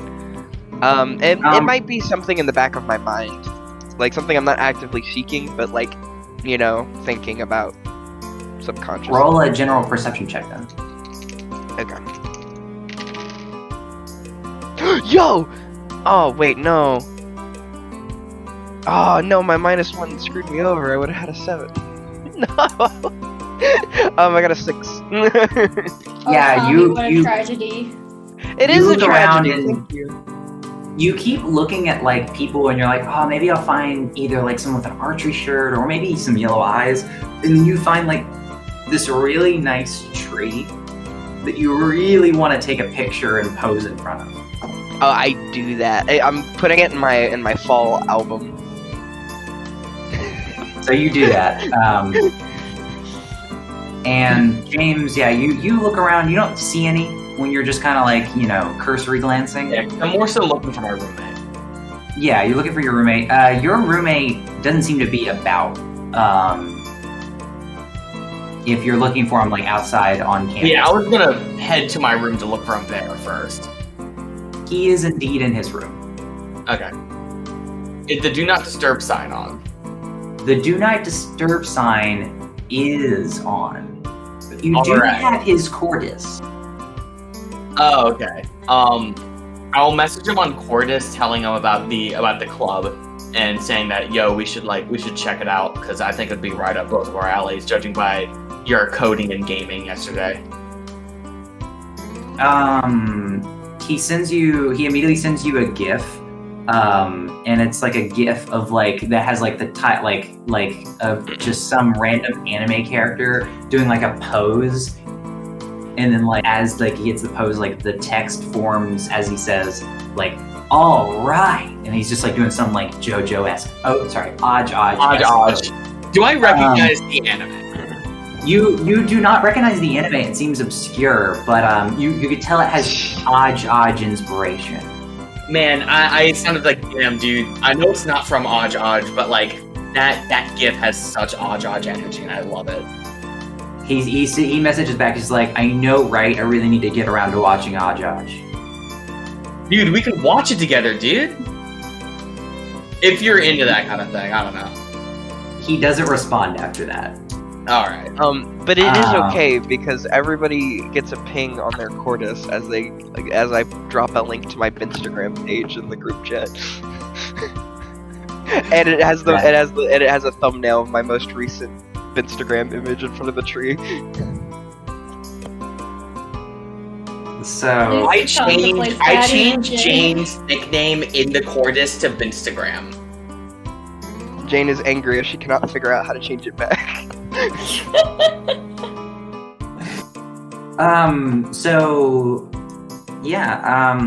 What about you, Lucy? What do you do after you stroll around and you happen to see this person? You look for the yellow-eyed people, and you do see one, but they seem to almost disappear as soon as you see them. Do they see? Oh, yeah, it's way too short time. I guess that Lucy goes back to her room and does. You know how like in the first week you always have to do like syllabus quizzes and whatnot. Yeah. She gets all those out of the way. And Nice. then she like has a mental like debate of whether or not she should stay in her room or actually get to know her roommate because she knows that her roommate wants to get her to know her better, but she is very uncomfortable. So she kind of just stays in the living room for like 20 minutes. All right, that's fair. Yeah. Or kind of like going in between both rooms, like going to the living room and then back in her room and then going to the living room. So wait, so are you waiting for her to be there? Well, she is and isn't. She's like going in between. Like she goes out in the living room, waits for her there, and then like goes back to her room for a little bit, and then comes back out for a little bit, and then goes back in her room. She eventually comes back from her class. And she seems to just be, she walks in and she's just chilling. And she just walks in and she seems kind of a little exhausted actually. And she walks in and just plops down on the very comfy couch that has all these extra pillows and blankets. And you just see her just stretch out and she's just, oh my gosh. Today, it's just all these syllabi. So boring. God. Makes you feel any better? Today, someone nearly set the chem room on fire. What? You see her like jump out of her chair. She's like, what? What? Are you okay? Yeah. Are you hurt? She like walks up to you and like begins to walk towards you and like looks at your clothes and tries to make sure there's no like burn marks or anything. She's like, are you sure you're fine? Yeah, he just got a hold of a bunch of chemicals and like mixed them together, and the TA wasn't paying attention. Oh So no. there might be an arsonist on campus. Oh. I think the TA said he's gonna be suspended. So That's good. I hope he leaves this place. Well,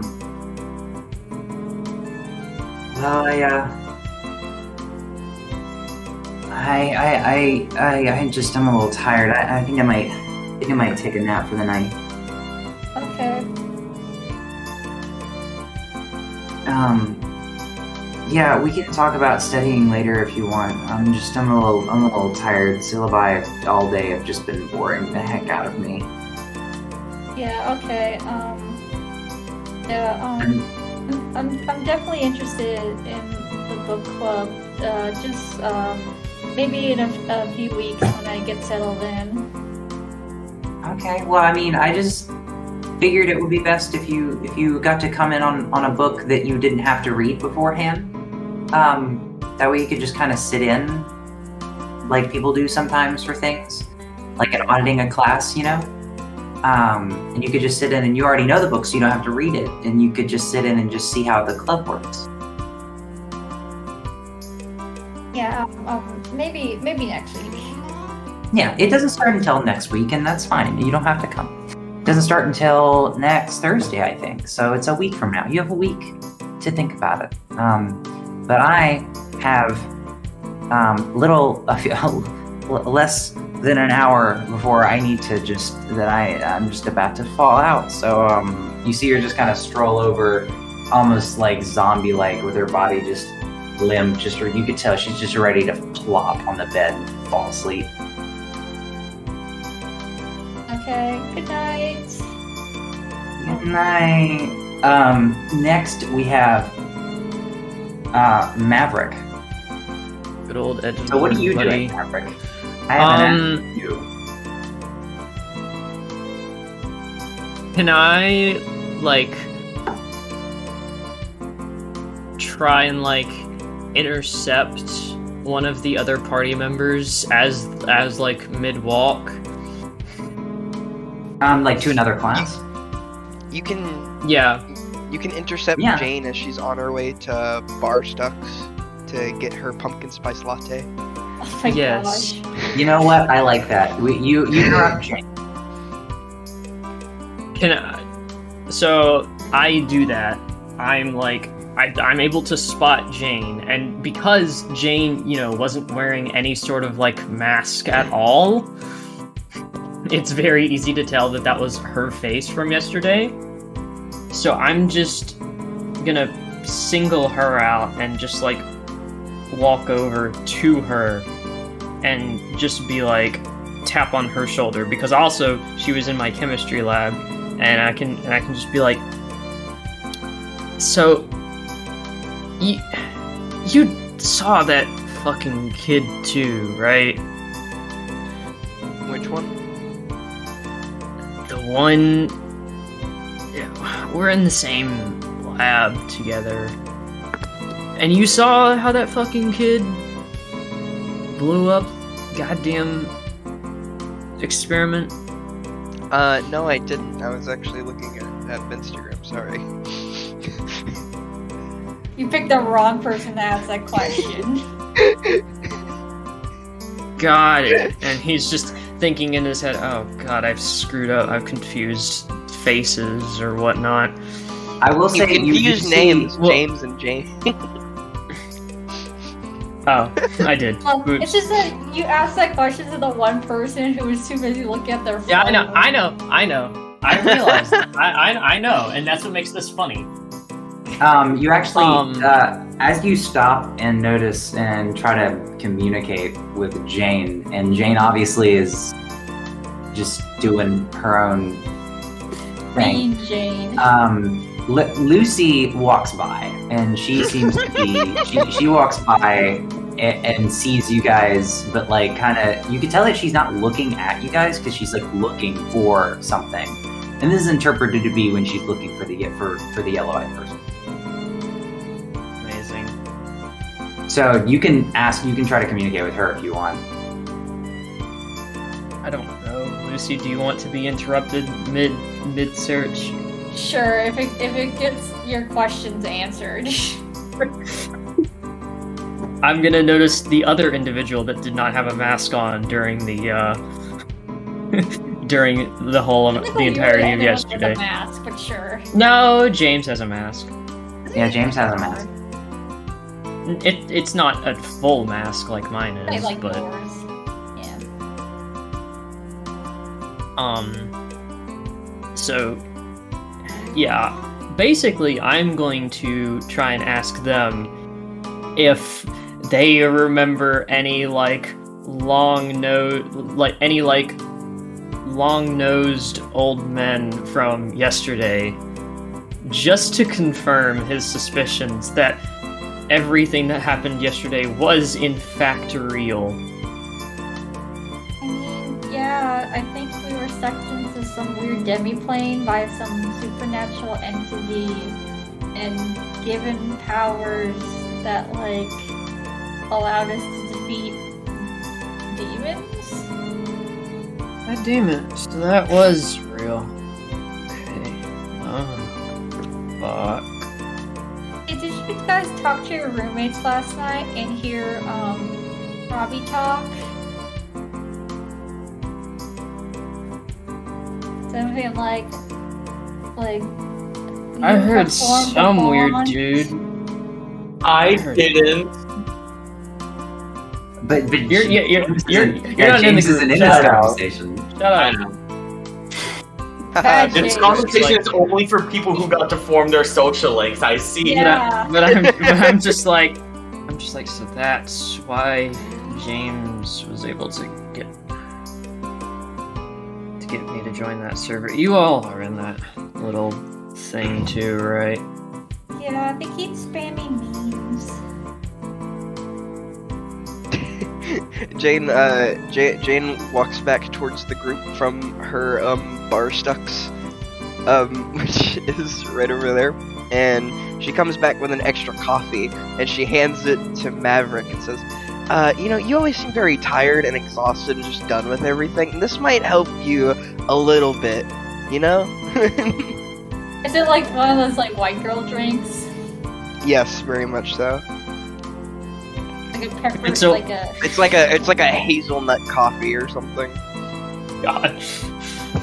Maverick begrudgingly takes it and like downs it. Yo, it's scalding hot, bro. Hold up. Maverick likes the pain.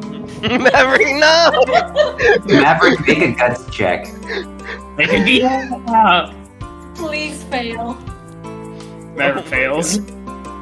Maverick fails. Oh my gosh! So you try to do it, but you just And then I start spew choking. the coffee. No. You start to get the coffee, and you're just like, oh, and you just spew coffee all over. I would like the two other party members to make some proficiency checks. Oh my Damn it, god. is this hazelnut? Yes, Oh, that is hazelnut creamer. 4. It is hazelnut creamery. I rolled a 4, Ethan. Okay, what about you? 7. Well, I got an 8, and I have a -1, and that's 7. Okay, You so Jane, don't get drenched like No, Jane realizes what's happening. So Jane moves out of the way and doesn't really get a lot of coffee on her. But since Maverick was trying to talk to Lucy at the time, you drink this coffee and you just, and it's like a squirt of coffee on Lucy's top. And this is actually the thing that your roommate, Lucy, was looking at. She was looking at burn marks. She was actually just looking at the brown marks on your top and was confused because she thought that those were the burn like marks. chemical stains. Yeah, she thought that they were like chemical stains. Yes. Yeah. And then I just see It that all and I'm just comes like, full circle. oh. I'm like, oh god, sorry. No, I'll get you a new top if you want. God, sorry. I'm sorry, Maverick. Barstocks is infamously known for their variety of spices and flavors that are so eccentric that clearly you just weren't able to handle. You have like a good enough palate for bar stuff. I am then going to give Jane a death glare. Jane does not notice. Looking down your shirt. Yeah, like, Jane does not notice as she's checking Instagram. Oh. Like Lucy's probably just wearing like a nice like white shirt and it's just ruined. I'm sorry. Like I'm sorry. I'll try and make that up to you somehow. God. Well, Maverick.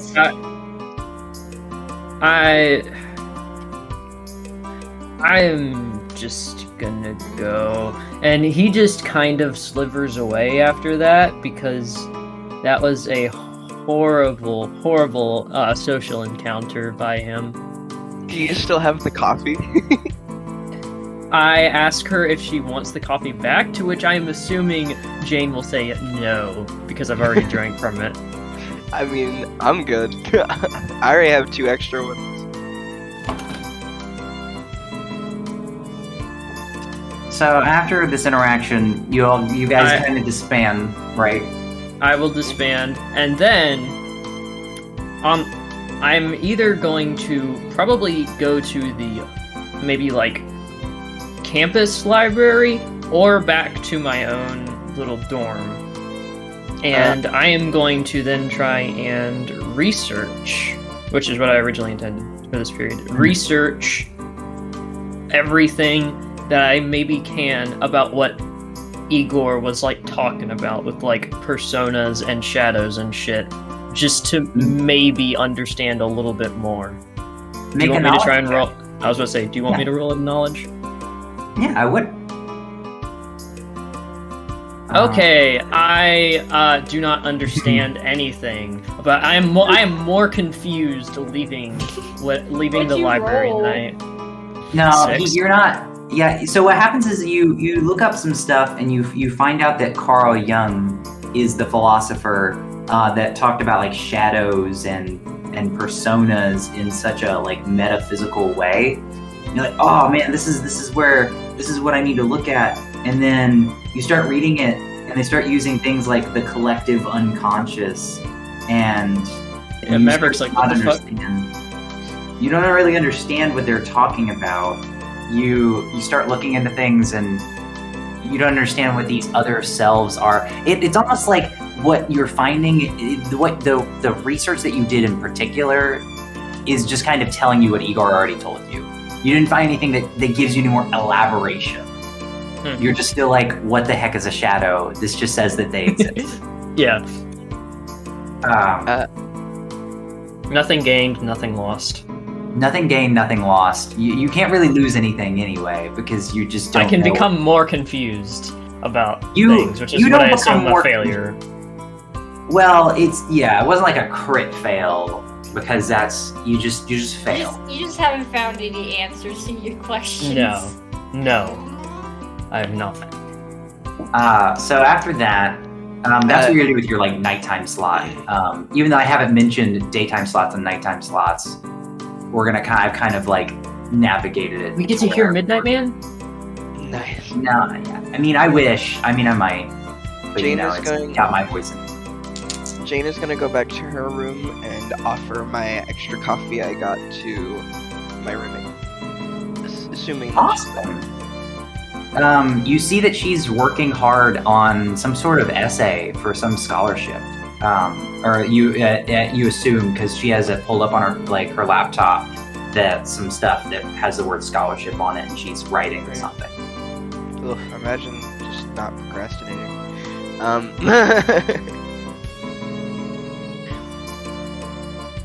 But yeah, you hand her. Do you like walk up and just kind of sit it on her desk? Yeah, I just kind of put it next to her because I see she's kind of busy. I just like, hey, I got you this. Here you go. Oh, she grabs it and she sips it very carefully and doesn't down it. And she sips it. She's like some people. Maverick needs all the caffeine he can get. It's like, this is really good. Coffee's not quite as popular in Ireland, and I've grown to quite like it. It's just got some hazelnut in it. No, it does not. In fact, it's actually a cinnamon dulce. What are you talking about, Ethan? Sorry, I had to look up like Starbucks menu just to know these words. No, Jane absolutely gave. Tea is more frequent her in roommate Ireland, don't you? Jane absolutely gave her roommate the coffee that Maverick spit up on Lucy. Oh no! Wait, I gave that to you? No. Okay. No, I originally got 3 of them. Okay, Maverick probably just like as he was walking to the library, out of sight from the others, just tossed it in the trash. I figured that's what he did. It's also got like some whipped cream on top with a few like crumbles and spices. So she drinks it and she's like, this is quite amazing. The only coffee I ever had in Ireland was just straight black, and this is quite more interesting. But I thank you. I must get back to my essay now. I have a lot to work on. I get it. So she gets back to working on her essay, and I think that's everybody's everything for nighttime, unless anybody else has anything. I mean, all I managed to do all day was like, I didn't realize I would be able to do more than just go back and try to talk to my roommate and fail. You could do. I don't think you did anything for your afternoon slot. Yeah. So, what do you want to do for your afternoon slot? That's why I was asking. That's why I asked. I mean, I don't really know what I can do. Okay, there's a lot. You can look around for like the yellow-eyed people. You could ask the computer guy more about the club. I guess I'll do that after the class. Yeah. So you go after class and you ask him about the club. What do you ask him? So what are we doing in this club? Also, is there a core desk for this club, or is it more of a? Of course, there's a Mortis, man. Okay, There's good. a fucking link, man. He Thanks, dude. gives you a little like card that you assume is made by the club. All right, cool. Yeah, man. Awesome. Also, how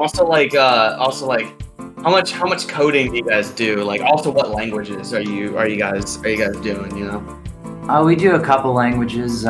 We do like C, C++. Like Python. Some people like to do MATLAB. Cobra in this world. I'm not gonna rename every freaking language, okay? It's only pop culture stuff. Yeah. I'm not renaming the word coffee. So, he's like, I mean, so like there's lots of things that you could do. I mean, there's a lot of things that we do in the club. We code. Sometimes we do coding projects that are handed off to us by like the engineering clubs. Other times we just code for fun. Sometimes we make games. A lot of people make games. It's pretty fun. All right, cool. I'm gonna check it out, man. Yeah, please get as many people as you can into it because it's kind of a small club. We just Yeah, I started told about my, 8 years told my ago. roommate about it. He looks like he's interested too. I saw him playing some I saw him playing like under like, oh wait, was it below story you said? Yeah. Yeah, I saw him playing below story while coding at the same time. I mean, he wasn't winning, but like it was impressive still. Well, that's pretty awesome. Yeah, no, that's good. But anytime you want to talk about coding, man, just come on and drop by. I think we're getting a new IT guy in a week or so, and I've heard he's pretty cool. He's been a really cool tech hand. I think he's gonna like help me out with the club. You know, it's gonna be cool. I'm gonna go. I think after I talk to him about the club, I'm gonna like go try and do more research into how the annex stuff works. All right. Go make a knowledge check. Hell yeah. That's yeah, so that's 8. So you know that. What are you trying to search for in particular? See, cause like now that I've like gone in here and saw like a bunch of weird shit like with the grind with the shadows in there, I'm gonna like see if I can like I wanna research into like if anyone else has like reported seeing mythological creatures in there, or like also like trying to figure out how the grind is like coded in the game, see if I can figure out why there's Persona bullshit there. When you start looking, you begin searching and looking for any like kind of mysteries, any unsolved, interesting facts about the annex that might have to do with this shadows and personas. And as you do, it's kind of hard because several of the things they're more so about the actual monsters that are fought in the grind. So you look up stuff and those are the same keywords as the monsters for the grind, so that gets muffled. And as you begin looking, you do find one interesting thing. There's a chat, and there's a rumor about this chat. It's a chat made by a local but nationally known company that is a news organization. It's called Cadmus, and this Cadmus has a server that they've made for people to talk about the annex, amongst other things, but mainly the annex itself. It was built for annex users because Cadmus did a lot of, they were the first to do a lot of reports on the annex and what's going on in there. They have their own sub news division for the annex itself. And then obviously they do news for the real world. But because of that, within that sub news where they talk about like, oh, there's this new world in the annex, this framework that's doing all these cool things. They have this, you get some rumors about this Cadmus. And there are some rumors about creatures like shadows, specifically in that server. And they're not called shadows outright, they're called monsters. Some people talk about things like creepypasta-esque things, where it's like, oh, I went into the grind and fought this one particular thing and it killed my best friend. And you could tell some of them are fake, but some of them seem real because they seem to be describing creatures similar to those that you've fought so far. I kind of take that information, the information about like regarding stuff about like the shadow stuff, and I send that to the group chat, and I send just the stuff about being able to talk about the annex to my room.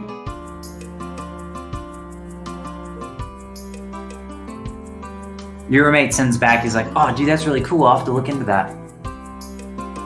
And yeah. So does any of the group like react to this knowledge about Cadmus and this server of speculations and rumors? Okay, does he send it to the server? I'm assuming. Yeah, he sends it to the core disk to everyone. So people are seeing weird things in the Annex too? Is it some sort of bug? mean, maybe. I think that I think we should probably try and go into this chat at some point in order to, like, you know, ask around, see if anyone's getting similar reports to us, and shit, if we see any more Jaundice eyes in there, well, you know, we'll see if there's any Jaundice eyes there, too.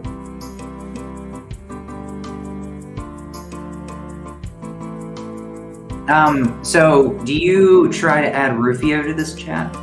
Well, Rufio doesn't have a Cordis that we know of. He doesn't. Did any of you communicate Rufio near the end of the night? Okay, yeah, I don't know how I'll we communicate with Rufio. Yeah, you know that you can communicate with him through the app on the Annex app that's the Annex app. Okay, so I sent him a message on that telling asking what his Cordis is. He tells you back. He's like, I don't really have a Cordis. I don't have a computer, and I can really only communicate through this Annex app from what I know. I had a bunch of computers in the place where my other self was. I mean, you can use those. Feel free. We'll have to sometime. Maybe not tonight. It's kind of late. I'm actually probably gonna get some rest. So Rufio does sleep. James cries and nobody wants to talk to him.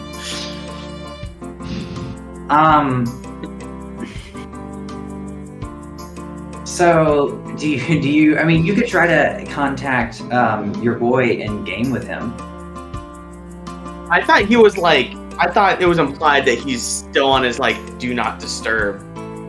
He is on his do not disturb, but you could invite him to play like an online game if you wanted to. Okay, yeah, I'll do that. Roll a charm check. A charm check? A charm check. Oh shit! That's double sixes, so that's a 13. Get that social link. So you Come get on, on voice boy. chat. You get on voice chat with him, and he talks to you, and he's like, "Hey, you wanna what game do you wanna play?" Shit, what game?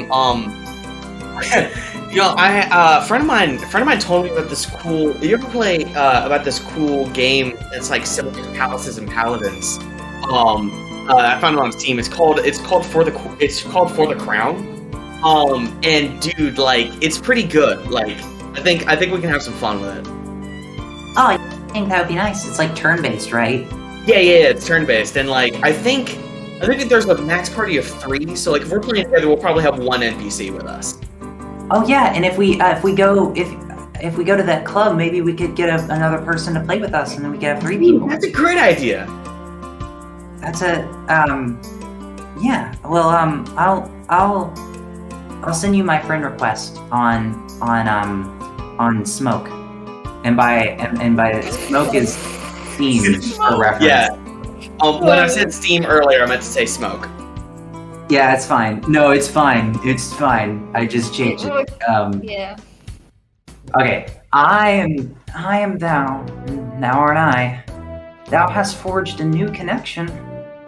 It manifests power to shape the world, which brings freedom from thy despair. With the formation of the Moon Arcana, I have claimed the flags of victory that shall fly and awaken dormant potential. You did it. Oh my gosh, I did it. I kind of start and be like, what the fuck? I heard a voice in my head, not out loud, but I think to myself. Then I send a quick message to the group chat, saying, guys, I just heard Robbie's voice in my head. For some reason, I was just hanging out with my roommate, and I just heard his voice in my head. It's is something going on? Yeah, he just does that. You think? I bet that nose is some sort of antenna that lets him see us. So, you play games with them, not you eventually go to bed. How good do we do in For the Crown? Roll a knowledge check, and I will roll one for him as well. Oh shoot! Holy fuck. That's 11 for me. He got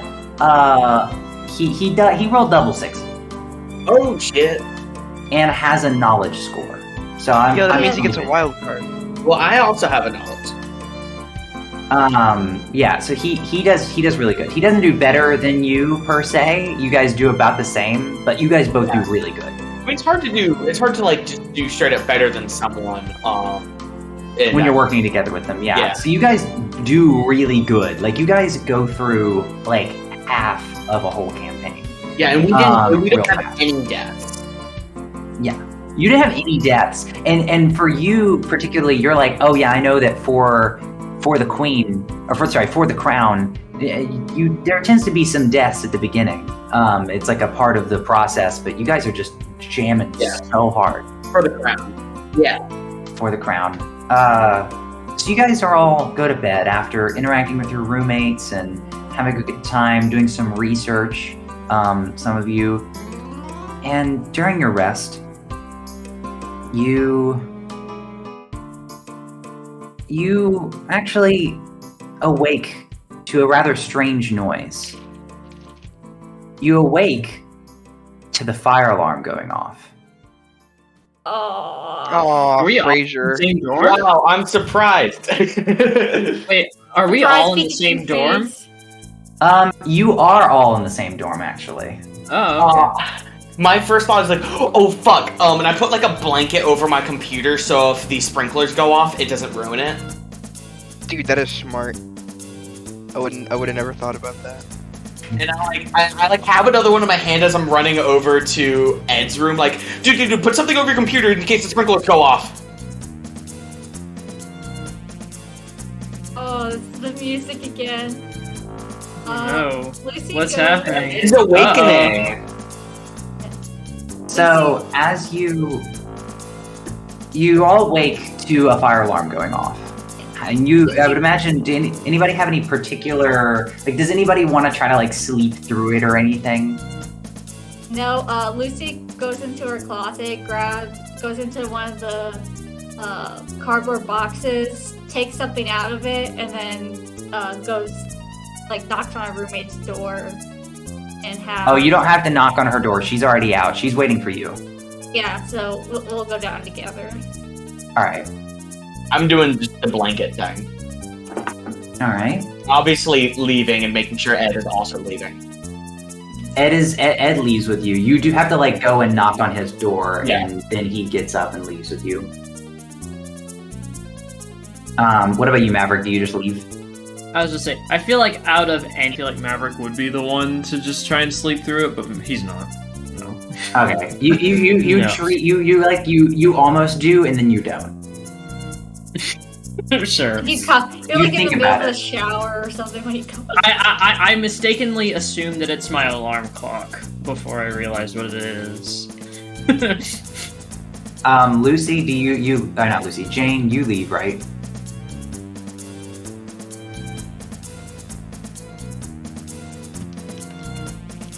Right, Jane? Oh, sorry, my internet cut out. What is happening? Fire alarm went off. Yeah, The fire alarm went alarm off. Yeah, I know that, but like, okay. All right, so I was that's just all. trying to we're- everybody leave leaving. the building. Oh yes. I grab my bow, I guess, and I leave. All right. So you guys leave. Okay, that's cool. Everybody like did some cool stuff with their. Do you do anything with your guitar, Maverick?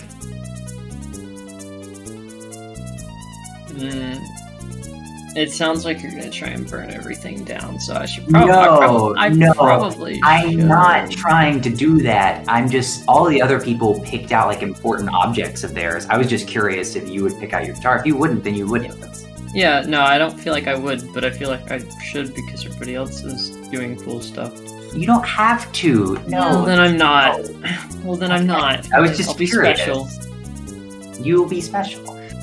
You all leave the dorm and, file out into that one location, where you go. And your RA's there. And you do see smoke coming out of a room, and quite a large amount of it too. And as you see the smoke pummel out, you see a lot of people are gasping and are in actual genuine fear because they know it's pretty evident that this is not any type of test. This is genuine. A fire went off in one of the dorms, and people start funneling out. And once about the time everybody gets out, and the firemen have come, and they begin handling the situation, putting out the fire. There wasn't much of a fire left once they got there, because it seems to be pretty self-contained. But they got it, and it doesn't seem to have harmed anything but one room.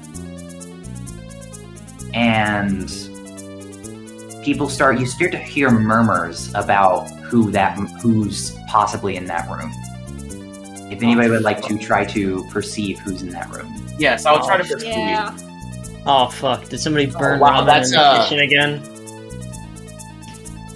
If you would like to see roll perception, roll up. I'm gonna use my Okay. point of luck but luck doesn't make you re-roll; it moves it up a degree of success, right? It does. Yeah. So I got a partial success. Okay. I got an 8. Thank Okay, you. that's Ethan. another partial. What about you, Connor? Are you gonna roll? Are you gonna roll Maverick? Sure. I only have a proficiency of 1, but I succeed. Oh, that's cool. Okay. So did you get full success? Yeah. Okay. So Maverick. Man, that makes sense too, because this is you guys listening in on something. So, 2 of you listen in and you hear, oh, I think it's that guy, is what James hears. Lucy, you hear someone say, oh, I think it's that creepy kid. And then, Maverick, you hear, oh no, it's that kid from the chemistry lab. That's his room. Oh no, I wonder, he said he was gonna burn the place down. What the heck? And you just hear all these murmurs from all these people. So, as you guys begin, hearing these voices, do you guys meet with each other in this congregation of people? Yeah. I'm just going to send a message in the chat. Okay. What do you send? I'll tell them that people are probably saying, it's like, guys, people are saying, it might be Fish Dude. Fish Dude. Oh shit, Jaundice eyes? I send a message. I send a message saying, let's all try to meet up and group together so we can talk. See if we can find Jaundice eyes too. Yeah, is Jaundice eyes here? Let's look for Jaundice eyes. Yeah. So you guys are looking for John. What is Jane doing in this situation? Is Jane still suffering from bad Looking about it internet? on Instagram. As always, Jane is on Instagram. Taking selfies of the burning building. Oh Yeah. no! Oh, Jane, Yeah. do you take a selfie in front of the? How many hours is Instagram being used daily per day? Man, I'm loving that Jane's default roleplay is I'm on Instagram. It's awesome. I don't have to do it either. No, I'm just kidding. I will try to find the other members. Right, so you find, you notice that Maverick and Lucy are together. Maverick and Lucy. Lucy and James are together, but Maverick is not there. Well, we're just friends. You know what I hear mean. you. Yeah, we're just friends. We're just friends. Don't worry about it. Ships haven't happened yet. Inter-party romance. Let's go. We don't have enough of a fan base to have ships yet. It usually happens at the end of the first season. That's fair. Right, Yeah, that's true. fair. We gotta build it up first. Yeah. So you guys meet the three of you. Maverick is like messaging. So sorry, Maverick, what do you send in the group chat? Just that like you said earlier, you're just saying, fish guy. yeah, you're just And then I reply that we should all meet up and look for him. So Maverick, do you meet up with him now that he's suggested it in the chat? Yeah, probably. Okay. Can I try? Can instead of them trying to look like around at trying to find him within the giant crowds, can I instead look up to see if he's inside the burning room? You do not see a body inside the burning room. Actually, make a perception check. Yeah, I was gonna say. I figured you would want me to make a. Can I test guidance? I have a 9. Can I perform the help action? I already have a 9, so. You don't see anything in the room per se. You don't see any body or anything like that. Is he in the crowd, or like is he like That's a running good away question. or anything? That's a good question. And Yeah, he probably roll. wants you to roll. Yeah, roll a proficiency check, and for any of you that want to see if he's in the crowd. Okay. I got a 9. That's an 11. Oh my god. All right. I got a 5, but I rolled doubles. All right. Wow. Get that final wild card, baby. You get to twist fate however you want. I sure do, don't I? So essentially, You just you challenge the building's not on fire anymore. the building is Instagram no currently not longer on fire exists. anymore because the fire is being put out very quickly by the fire department. You guys, you do not see anything. You don't see anybody. I use Twist of Fate to make it to where I see him.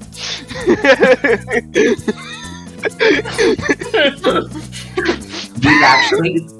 Yeah, sure, I'll go for it. You notice a hand that seems to be singed black curl out from the window that I mentioned was open because smoke was coming out. You see a hand curl out the window that you can only assume to be, and as it does, you can notice that it becomes limp almost as it goes down, as if somebody were falling onto the windowsill.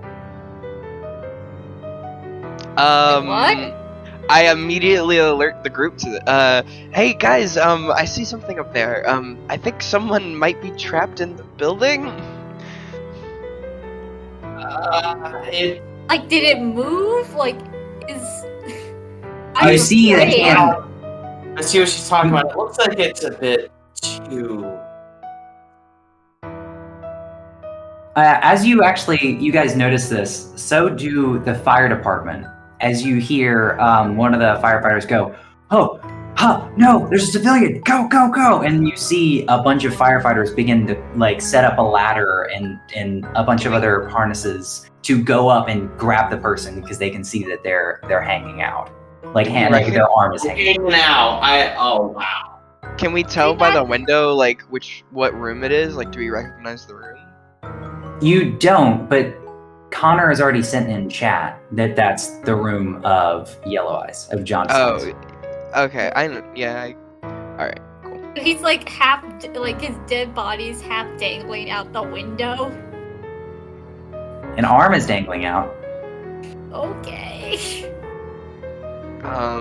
Oof. I feel like it'd be a bad time to make a pun, so out of character, we should probably give him a hand. Out of character. You can't just commit war crimes out of character. Watch me. This is why you need to save up your twists of fate so you can punish other players for doing bad. No, that's not funny though. It's just mean. Yeah, that's just You mean. have I'm just rough trying to make jokes. You know what? In my defense, Your Honor, it was out of character. Yeah, it was out of character. I'm gonna. You said the building's no longer on fire, right? It's smoke at this point. The fire. You guys are still outside. You're not being let in yet though because they're trying to salvage. What floor is he on? He's on the third floor? I think the third floor. Yeah, third floor. I was about to say, is that the top floor or what? Third floor is not the top floor. Okay, there are 4, 5, 6. There are 5 floors. Middle, okay. Yeah, it's the middle. So at this point, they've kind of pulled out the body. You see that it seems to be a rather charred, not very distinguishable humanoid figure. And at this point, you see several of the RAs are wishing people to go back into the building as to not have to see this. Oh. Oof. Well, guys, we've had our first murder. Or suicide. I don't know. Either way, Yeah. I'm gonna go back. I'm gonna go back to our. Unless you guys want to hang out and discuss this, I'm gonna start coming up with some plans of how to deal with this kind of shit in the future. Are we hearing anything from the other people? You're hearing more and more gasps and whispers, but at this point it's less of distinguishable rumors and more of just, what the fuck? What? Just like more distinct yet also more indistinct utters of fear and paranoia. Out of character, I'm running into this guy. Can I We should probably. try? I'm gonna text Rufio about this. All right. What do you want to do, Maverick? Before I get to the text. Can I try and listen again to confirm any rumors that may or may not be the individual we suspect it may be? Yes, I would like you to roll another proficiency check right quick. What if it's not him? Maybe it's his roommate. Cool. So you I hear- listened again. You listen, and this time you hear an RA say, "Oh no, it's the kid who was gonna get suspended." I'm going to tell everyone that it is in fact that RAs just did say that it's Jaundice eyes. Yeah. You know, I feel like post-mortem, we should probably find out his name when we refer to him, as it feels kind of weird to insult a dead person. I wonder if he has like a roommate that we could talk to, or did he kill him? Oh, we should probably find his roommate and talk to him. That's a good idea. Maybe he killed himself because he couldn't get on the liver transplant list. I'm gonna ask around to see if anyone knows, because I'm fairly personable. I'm gonna ask around to see if anyone knows who suspended kid's roommate was. All right.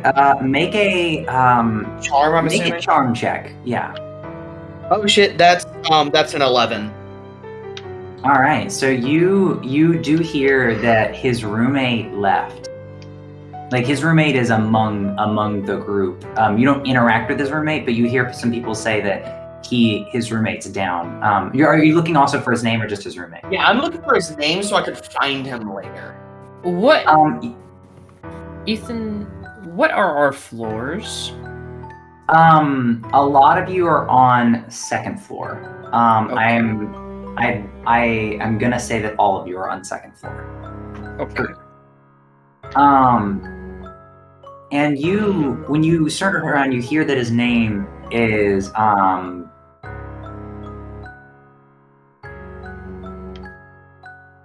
it's Kevin Conroy. Kevin Conroy. And that's the name of the roommate, not Jaundice eyes. No, that's the name of John. Yeah, name of Jaundice eyes. Okay. Like Does, Kevin Conroy, like that. Kevin. Yes, yeah. Okay. Do you share this information with everybody? Yeah, I send in the group chat, like, guys, just found out Jaundice's, roommate is named Kevin Conroy. We should talk to him.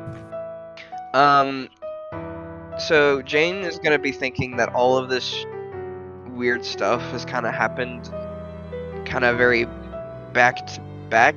And she's gonna be very curious and kind of like try to text what's his name, Rufio, and be like, hey, do you know anything about people that have liver problems being arsonists or something like that?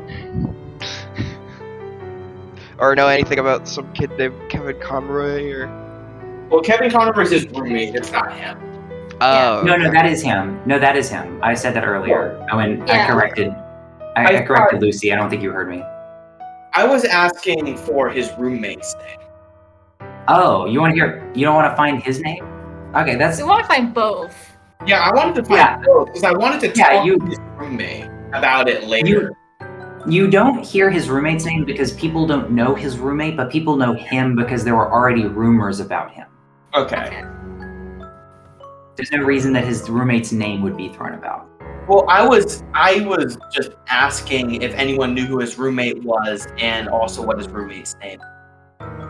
Nobody seems to know his roommate's name, but they do know. Some people say that they saw him leave the room whenever they were leaving their rooms. Okay, I thought you were because okay. did Rufio ever respond? Rufio, to you or who? Wait, what are you referencing particularly?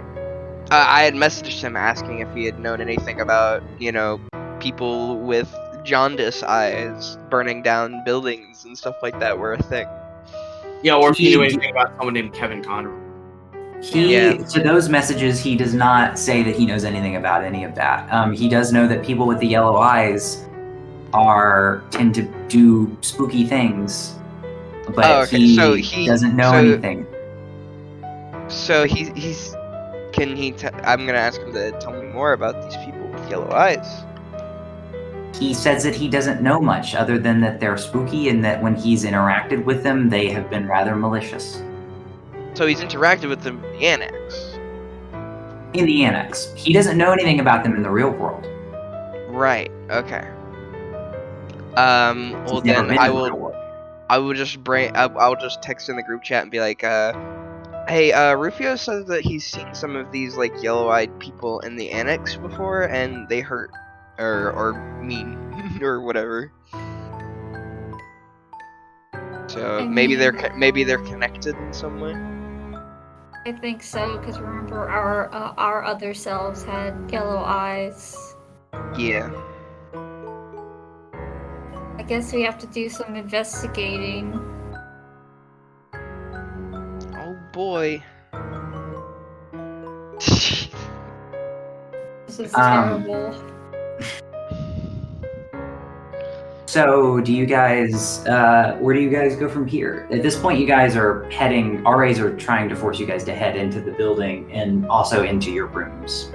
Yeah. They're forcing us into the okay. Well, they can't force you, but they're like, please, because they don't want you to have to wait. Please don't see a dead body. No, I didn't mean it like that. It's just I would have expected them to be like, hey, don't be here for the next couple of hours. Well, yeah, that's what I mean. Okay. I'm gonna be like, hey guys, let's group up in my room so we can talk about this shit. Alright, so you guys huddle in his room. Yeah, and I start and I like all right, everybody. So I think it's fairly certain to say that this is connected to that these jaundice-eyed people that we've been seeing around are connected to these shadow things that the beat guy was telling us about. So like, what's our game plan here?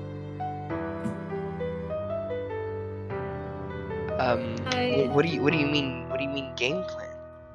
Well, like, we have personas, right? We saved Rufio. You have a persona. You do too. Remember what the weird beak guy, the weird person who talks in our head said? You have one too. You just didn't use it. Well, okay. Even if you Whatever. didn't have one, you still kicked ass. Oh, I don't need no persona. I do now though. Thing is, look, we have weird magic bullshit powers. I say, first year college will be a lot more interesting if we use our weird magic bullshit powers. And also, hey, maybe we'll stop our dorm from fucking burning down. To do what? What are we just gonna like kill people who have jaundice? Is that what we do now? Talk to the beak guy to see if he'll tell us anything. But Rufio said something about going to try and help us out when we were talking to our other selves. Yeah. Well, maybe we can go around, see if we can do that, or defend some people from shadows in the grind. Find out if we can find out how to deal with all this shit. Maybe we can find out why there are shadows in the annex in the first place. I think a good place to start would be that chat I mentioned to you guys earlier over Cordis. I mean, maybe, but would it not be a better option to inform other people who have more resources than us? Yeah, that's what our group chat is. That's what the chat in the annex is for. Those are all people talking about the annex. We start bringing up stuff. Hopefully, don't think we're just crazy, and then we can spread the word within the annex. Well, nobody's Especially gonna listen. That group is run by some news organization. We'll get the word out really easily there. Well, no one's gonna listen to a random group of college students. Well, Yeah. if they won't listen, then I guess we have to do shit. I don't think they're gonna believe that we just say, oh, this kid with yellow eyes set his room on fire and killed himself. And it's something to do with the annex. It's not a lot to connection Well, that we can first prove. thing first, we just find people with similar experiences. They'll believe us. And even if nobody believes us, who cares? We can still do something. Just because we might not be able to do anything isn't a reason to not try. Alright. I mean, I guess. I don't want any more people to die. I would fucking hope not. Well, what do Yeah, we do when we find these shadows and stuff like that? Well, kick their ass, I guess. I mean, it's what we did last time. Yeah, Right. but those are monsters. They weren't people. Yeah, so we can kick their ass guilt-free. But We don't have to Okay. lethally kick their ass. okay. But what do we do about shadows in the real world? We can't use our I magic think bullshit here. I think we should probably talk to Igor about that. He seems like he'd know a lot about that. How do we talk to Igor? I think he said something about going in the annex and there'll be doors around there into the Velvet Room again. Really wish he had just kind of told us this information the first time we came, but maybe he'll answer our questions now that we've actually seen something. Yeah, he's a little cryptic. I think he gets a little bit of a kick off of it, if I'm honest. Yeah. Alright, are we gonna do anything today, or should we just wait Oh, until tomorrow? What time is it? it is in the middle of the night. So is it midnight? It's like midnight one-ish. Okay, 2 hours tonight, before bed. we gotta we gotta wake up in 4 or 5 hours. So probably not tonight, but tomorrow we should meet up and maybe go into the annex. I guess that is a plan. I guess that's the only thing we can do. Is that good with you, Maverick? I guess this Igor guy seems like a bit of a bastard to me. Oh, Just trust letting- me. I agree. Letting a kid fucking die like that. Yeah, so I'll I try think- to. I think we should get to him as soon as possible. Make maybe we sure can get some we- answers out of him. But Well, if you guys think we should rest up before then, I think I'm gonna head back to my room. I'll try to inform some of my Instagram followers, see if I can influence anything. I'll send some stuff about I'll send some stuff out around my core disc channels.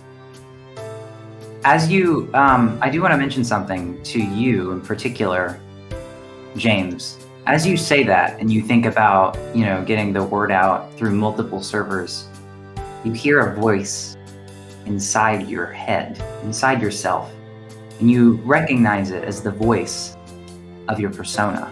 You hear him say, I believe that in our domain, we may have some more skills in terms of getting the word out there. If you wish to come and join me sometime, I can show you a power I think you'd quite enjoy. All right, guys, it's heard my persona in my head when I said that. He said something about like how I can apparently find some power in the annex to spread out the word better. So we'll add that to our checklist of things to do. Jane is gonna I'm immediately. sorry, what? Jane I is think gonna it's immediately. concerning that I'm no longer worried about hearing voices in my head, though. I was about to say, Jane is gonna immediately stop and be like, "You can hear voices in your head too." Yeah, Oh, it no. wasn't Robbie this time, which was new, I guess. I feel like this is a thing we're gonna have to accept.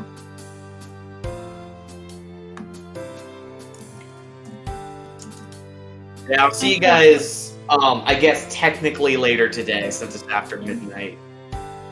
I'm going to bed. Yeah. We'll have to come up with a group name sometime.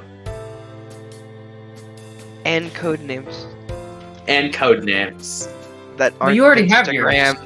Shut up. I don't know. I think I like Binstagram. No. So, as you all go to bed, after a rather solemn experience, you all awake and Hey, Ethan, before we Yeah. go to bed, can I use my Arcana ability? Inner voice? yes, you may. Okay. I want to ask, my subconscious, honestly, I was gonna ask about what for my social link with my roommate, but after all this shenanigan, how do I phrase this? One of the questions is what vague omen I find in the world of the subconscious. Is there any omens? You like an omen. Is that? I mean, I think you can. Are you just allowed to ask questions? Basically, I ask a question, and you can, if the GM should answer honestly. If for whatever reason the GM cannot give a satisfactory answer, they should allow you to use this move again without resting. Okay. Oh. Yeah, you use this move, and what do you ask though? Ooh. Well, one of them is what potential solution to this problem are we not seeing? Is there a particular way? Should we investigate this in the annex or in the real world? So you hear Brexta in your head as she goes. When you invoke this not when you're awake, but during your dreams. Yeah, that's what I figured. Yeah. So that's why, you don't have to do this before you go to bed. You do this as like when you're in. Oh yeah, I have to be during a long rest. Yeah. It's during this long rest, and as you sleep, you hear Brexta. Ah, you wish to know solution to this problem. If you were to investigate, I suggest that you search for where you have seen the origin of the problem. The origin of these yellow eyes will grant you answers. And also, think of where it took place. And then she fades out of the voice.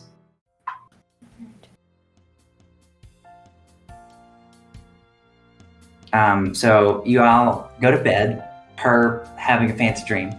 That was and so after cryptic. you all, I loved it. that was okay. That's good. I hope. Yeah. That was Brex is cool. As you all go to bed and wake up, you wake up for Mythology 101 yet again. And as you do, Patrick, you hear some stuff happening. Is that me or Patrick? James, you hear the shuffling of what seems to be a bunch of objects, and it seems to be coming from your roommate's room. I kind of like get up and walk over to see what he's doing. It seems that he's packing his things. What are you doing, man? Oh, sorry. Well, you see, after the fire last night, a room got lost power, and he needs to move into a different room, and he wanted to move into a room with somebody and or some other thing. There's some other accentuating circumstance where he had to move into not the room that I'm moving into, which is a little bit bigger, but it's got like worse facilities, but it's a room to itself. And they originally weren't going to let anybody be in it because it's a little dangerous, but I would like it because I really just want to have my own space. But we can still hang out. I mean, I'll see you in the club. And I'm sure this guy's pretty cool. Well, I mean, I guess you'll see. But I'll see you around in the club. All right, man. Just roll better because we got to play more for the crown, man. Like, shit, man. That's one of the best games I've ever been in. Like, I always get my ass kicked early on. I know, but we don't have to be in person to do that. No, we don't. I'm not saying we do. He points over, and you see somebody moving a box, like coming in a little sweaty, and he's going in to grab one of the boxes next to your boy Edward. He says, "Hello. Is this your roommate?" And then Edward's like, "Oh yeah. So James, this is gonna be your new roommate. He's pretty nice. He's pretty personable. Which is he offered to help me move out my stuff. He's a very, very kind dude. His name is Theo." Theo? Oh, wait. Why is Theo moving in here again? Sorry, I'm a little out of it right now. Theo kind of steps up to talk while Edward begins moving his things. You can tell Edward's a little he enjoys that Theo's trying to help him, but Edward very much is his stuff. And Theo's like, "Oh, you see, I basically I was in the room just above his room. The guy. You mean Kevin's? Yeah, Kevin. And the fire it fucked up some of the utilities in my room, and on my side of the suite, and so I can't really use it, and so I need to be in a room that's usable. And I would have been fine taking the room that your roommate's taking, but my dad forced me to. He really wants me to be in a room that's upkept really well, and he thinks I need to have a roommate and all that jazz. So he's really Yeah, he's something. But I was just wondering if you yeah. So I'm gonna be your roommate. I hope we can get along fine. Yeah, totally. Yeah. You seem pretty cool. Are you? I think I recognize you. Are you in mythology? Are you about to go to mythology next? Oh yeah. I am. Yeah. Oh, dude, you're a mythology. That's awesome. Yeah. Man, I'm not a morning person. Normally, I'm a bit more energetic and talkative. Well, that's fine. Well, I was just wondering, maybe me and you can start walk since we both have the same class in the morning together. We could go walk to class together, and we could just chat about things, Oh yeah. Yeah. Probably after you're done. Shit. Yeah. Well, I hope we end up being good roommates. I really am sorry about the whole situation, but I promise you I will be as conducive of a roommate as possible. I mean, yeah, it's all good. As long as you're not gonna go into my room and break all my shit, we'll get along just fine. Oh, but Oh no. and I go to shake his hand. You shake hands, and as you do,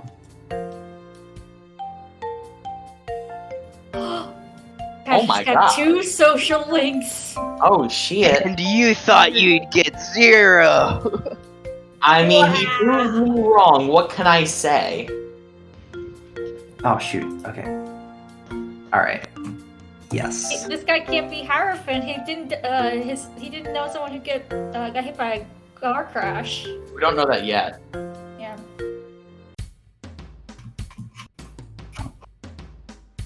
I am thou, and thou art I. Thou hast forged a new connection, to manifest power to shape the world which brings freedom from thy despair. The formation of the Temperance Arcana. I have claimed the flags of victory. I shall fly and awaken dormant potential.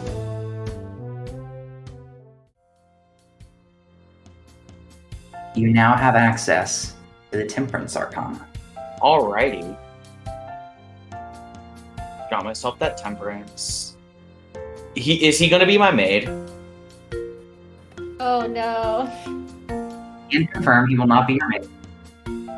So, at the beginning of this day, does anybody have anything they'd like to do? Very, very specific. Anything specific they'd like to do before they go to class? I'm gonna offer to see if I can also help Ed move. You can make an athletics check.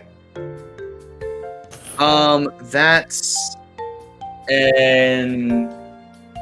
think that's a 9. Oh, okay. You move his things and nothing gets broken. You can only move one thing though, because you're kind of tired. But Yeah. I mainly use it as a way to try and get a read on Theo. You do you want I'm not gonna make you make a check for that, but you get a read on Theo, and Theo seems like he's very personable. He's very much trying to help out, and he deeply cares. He also recognizes the awkwardness of being this middle ground person between you and your old roommate. Can I tell if he's a gamer or not? He does not seem like a gamer, but he does seem like he might have dabbled. He Okay. seems you can't really. It's really hard to tell what he's into. He's played Wearing, a Candy blank Crush. shirt. That's not no. He's not wearing a graphic tee, so it's really hard to tell what he's into. He seems very, like I said, very personable, very chill, very laid back. He's the most boring man alive. Yes. He plays Mario Kart. Anybody else want to do anything in particular? He plays Sim. I think Lucy's just gonna check to see nothing of her stuff was harmed in the fire, All right. and then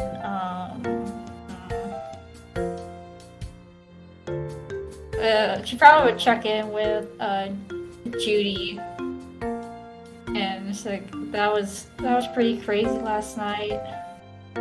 Yeah, it was. I hopefully whatever we talk about in mythology will help me forget.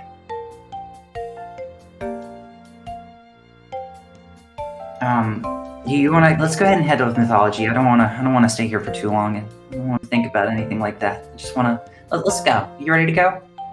Yeah. So you guys begin heading there. Maverick and Jane. You guys just kind of head that way. I'm imagining Maverick will be one of the later ones to arrive at mythology, always. and just before he does, he's gonna try and send a message to the group chat to confirm that everybody would like to go see the maniac that may or may not have known about individual's death and done nothing to prevent it. I say, yeah, we'll get some fucking answers out of him. Jane is going to show up even later than Maverick. Simply because Damn, the Starbucks line was long. Yeah, long. Starbucks line was long today. And Starbucks also, line was long. It took her a long time to get a good angle with lighting for her selfie. well, that's what I was about to say. Is that not only did she sorry. have to take her normal morning, I just woke up like this selfie. She also had to take a separate selfie that said "Stay woke for Jaundice," to try to spread awareness. No, no, Jaundice? no. Okay, so after that, you guys all enter the room. The teacher seems to be in her desk this time early, but she seems to be essentially taking a nap, and around like a minute or two before class, she has a timer set on her phone to wake her up whenever, like, a few minutes before class starts. So it goes, ding, ding, ding, ding, and she wakes up. She's like, oh man, that was a good nap.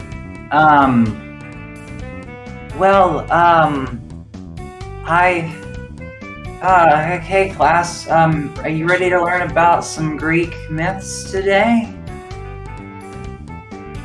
I'll take that as a yes. Alright, so she goes on a rant.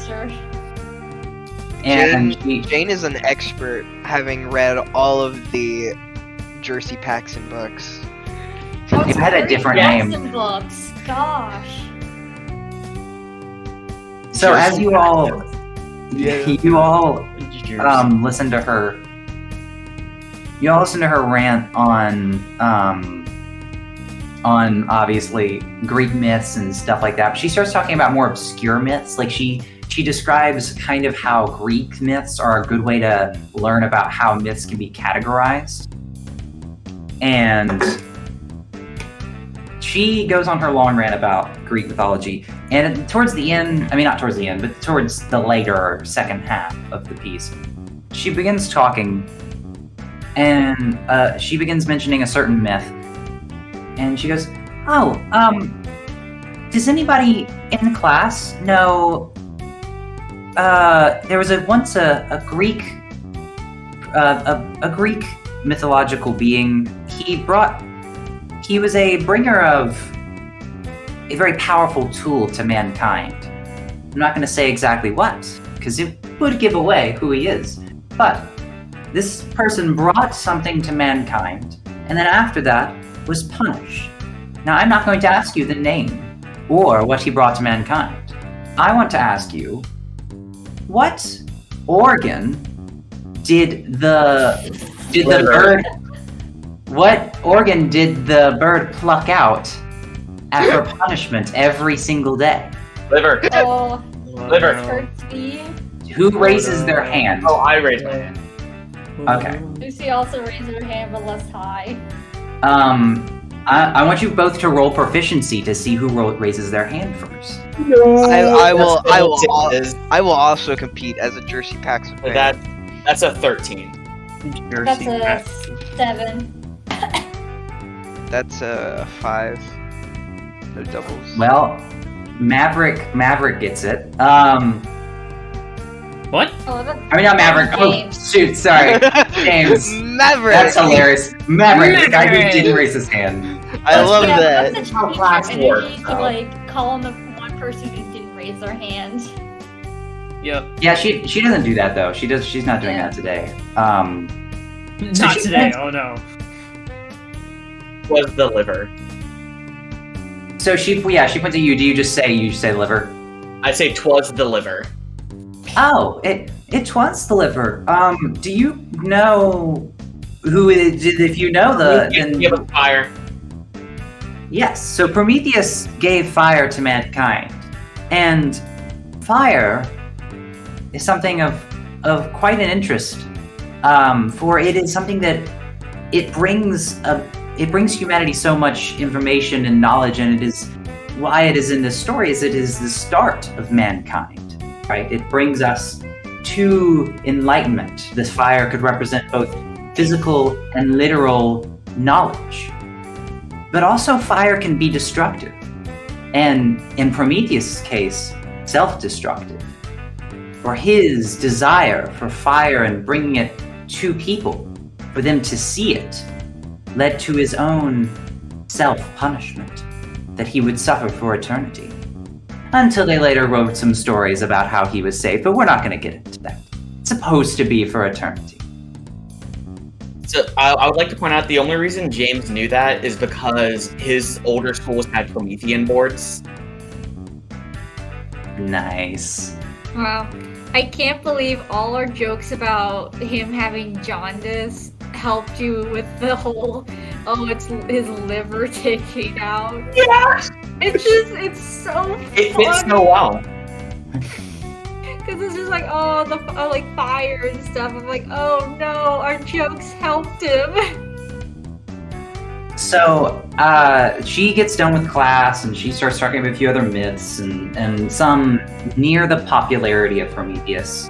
And she begins to also talk about how they pop into pop culture, how some myths have influenced pop culture, specifically Greek. She mentions the book series that you guys have fondly talked about. Jersey Paxton. Paxton. She mentions Jerksey Paxton. Yeah. And towards the end of class, she says, she tells the class, she's, there's a book club that will be meeting next Thursday, so just shy of a week from now, and we will be going over a book, a very interesting, fantastical book that is by the name of... Okay, out of character. I meant to ask you this earlier. What's the name of that book that Kavoth came from? Oh, Name of the Wind? Okay. She goes, there is a book, it is called, Nomenclature of the Air. And... God damn. This book... This book is, it's written by, someone very special, and she says the name, I don't know your first name of your uncle, Lucy. Are you saying my uncle named the Name of the Wind? Tell your uncle to write the third one. No, but really though, what's your uncle's first name? Or if His not... name is Mark. Okay, and your last name is, what is it again? It starts with an O. Levante, but like... Fonte. I don't know if his book would be successful enough to... He didn't write a Name of the Wind. It's fine. I never said Nomenclature of the Air, thank you. So she goes, oh yes, and it's written by Mark Abante. Also, speaking of, yeah, if you guys want to come by, that'd be nice. Lucy, can I talk to you after class? There's some stuff I wanted to talk to you about. And anybody else that would like to have any questions about the club, you can come as well if you'd like. But I wanted to talk to her about some stuff. But otherwise, the class is over. If you have any questions for me about mythology or the book club, just come to me. I love how we made it mandatory for P7 roleplay to have a thesaurus stand by. It really is.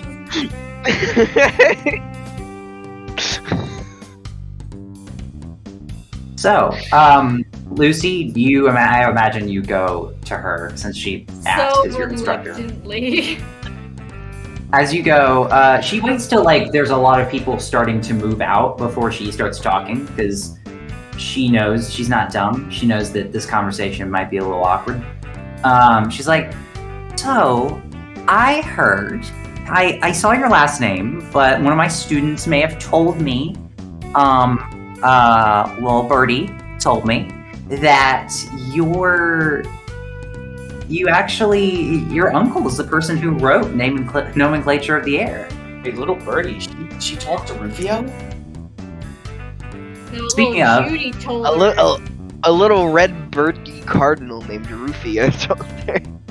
Speaking of, do any of you go to her as well, or is it just going to be Lucy? James I is would really death happy. glare you all. I if you am guys sure as hell not. tried. Okay. What about James? James doesn't really have a reason to. What about Jane? Did I ever find a flyer about Archery Club? You did not. I did not. Okay. Well then, I don't know. I guess I'll go walk towards my second dose of Starbucks, keeping an eye out for anything to do. You head that way, and I will resume our conversation between the teacher and you. By the way, I will reiterate the teacher's name, because I don't know if any of you remember it, No, but we it don't. is Miss Limerick. Okay. Oh, I remember. And she's like, hello, I wanted to ask you, if you would be willing to come to book club. It's gonna be next week, as I said, and I'd really love to have you there. I was also just curious, so curious about your experience. I mean, your uncle is just he's such a great writer. I know he doesn't get the fame he deserves, but I can tell you from some experience, not all the best writers do. And I really would love to just, I would love to just have you sit in if you'd be willing. Yeah, I'm not going to make you talk or anything. It's just, I'm really interested if you have anything to say about what you might have to say. I can promise you none of the other people there are even going to notice. I'm not going to tell them that you're his niece. I just want you to come because I'd love to hear what you have to say. Lucy is just so like in her head. She's like fiddling with like her clothes and stuff like that, and she's like,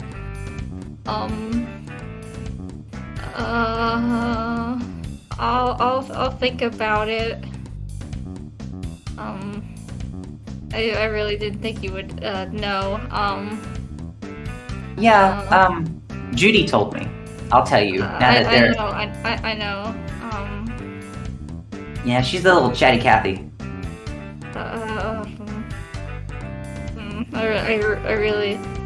I really wish she hadn't. Well, I was just wondering if you'd like to come. And if not, would you be willing to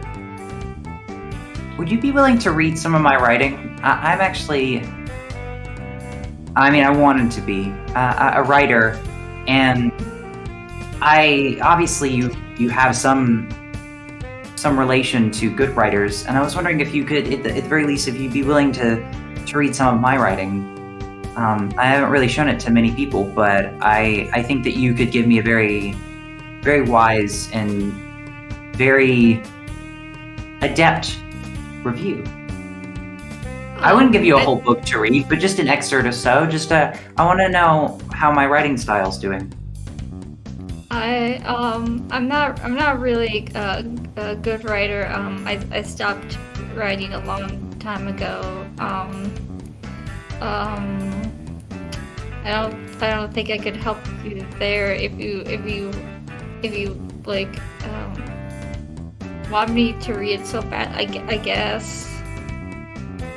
I mean, you don't have to. We don't. Sometimes we do poetry readings in the book club, and and you'll probably see some of my writings there if you do decide to join. But I really would like you to. I would like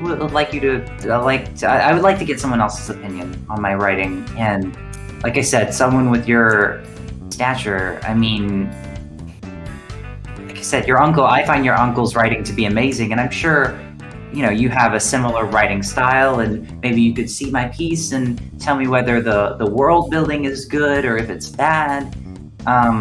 Just some, and I just was curious, and if not,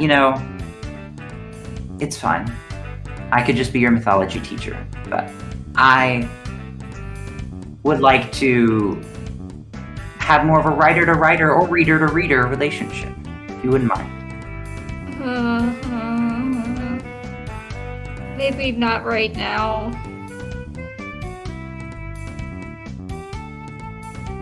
Okay. Well, when you decide that you're ready, you can come to book club and you'll see me there, and you can talk to me there in person or through the group. But guess I'll see you later. You and Judy have fun. This is already like quickly leaving the door. Damn. You just opened up a giant can of worms. I did. But yeah, so she kind of, as you kind of walk out fast, and she gets a little disenchanted, and sighs a little bit as you leave, but She gets a little moody. She gets a little somber. And yeah, so as you leave, you all are out of the class. You all have your own classes that you'll be taking over the course of the day that aren't this one class. And you go through. It's a Friday. You've had one day with syllabi. You're not really going over anything important in any of your classes yet, still. And you all get out of class. Like I said, somewhere around 4 to 5. It's different for every individual. Is there anything you guys would like to do, either individually or, meeting up as a group? I mean, we did have to go to the annex and do the shit. Yes, I'm asking if anybody would like to do anything before that. Oh, okay. I'll probably try and talk to Theo a bit. Since I'm going to be living with him, I want to get to know him a little bit better. All right. Make a charm check. Okay. That's a 12. You do learn a lot about him. You learn that he is a social science major. A political science major. He's a poli-sci major, and he really wants to go into politics, and he seems that he wants to do it for the right reason. He really does. At least on the surface level. But he talks about things, and you could tell he talks about politics, and he talks about caring about wanting to do it, and then he starts to talk about the actual job itself, and you could tell that it starts to trail off. And then he starts to talk about certain topics to try to gauge a conversation and some common political topics. But as he does, you could tell he tries to talk about them, and he doesn't really he seems convicted about being a politician. He didn't seem convicted about any particular, you can't get a read on whether he's a Republican or a Democrat or any type of specific alignment politically. Yeah, so he seems like a centrist, through and through. He doesn't seem like a centrist to you right now, anyway. He just seems like he hasn't mentioned. You still don't know. He might lean a certain way. He hasn't said anything that's politically charged. Yeah, he hasn't said anything politically charged. And he, as well as first, he doesn't seem like he's trying to say anything in particular. Maverick, will you have anything you'd like to do before the group meets? I mean, not off the top of my head. All right. What about you, Jane?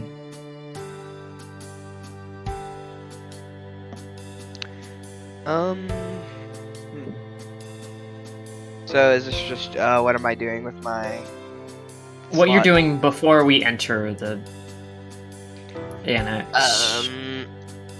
I guess I'll go see if my roommate's around. Your roommate is...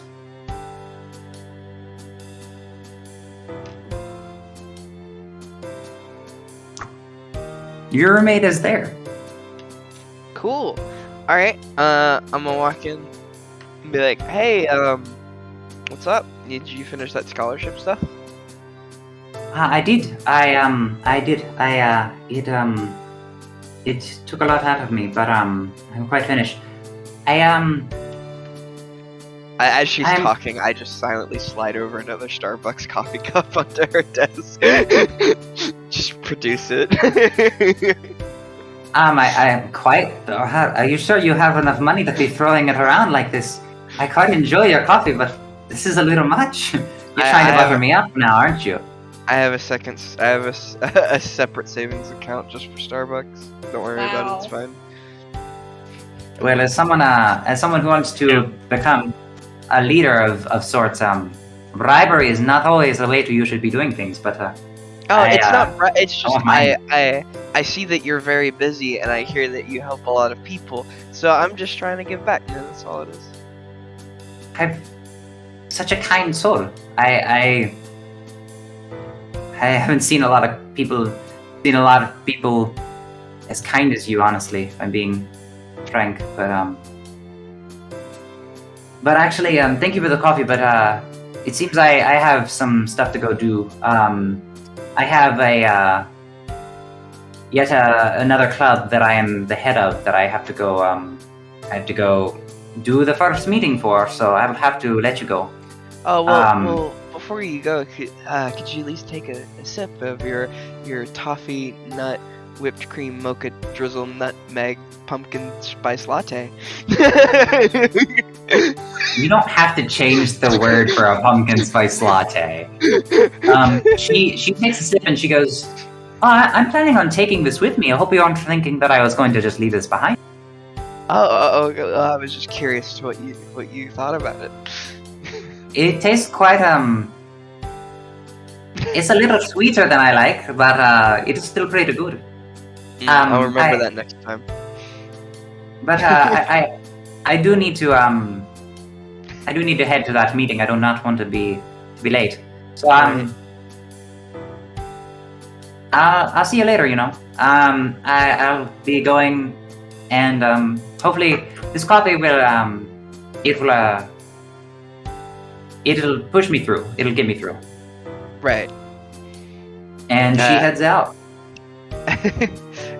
After she leaves, Jane's just kind of just gonna sit on her bed and be like, "Man, it's crazy how she has like everything to do, and I just have nothing to do."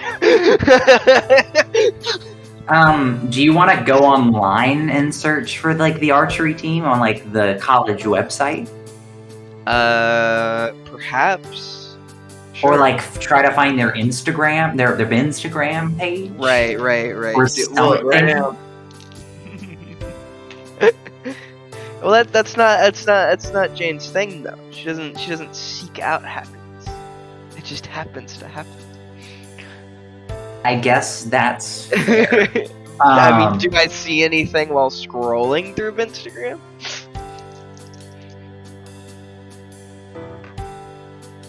You do actually. You go through Instagram and you've been following some of your classmates that you've been like socializing with and becoming friends with. Right.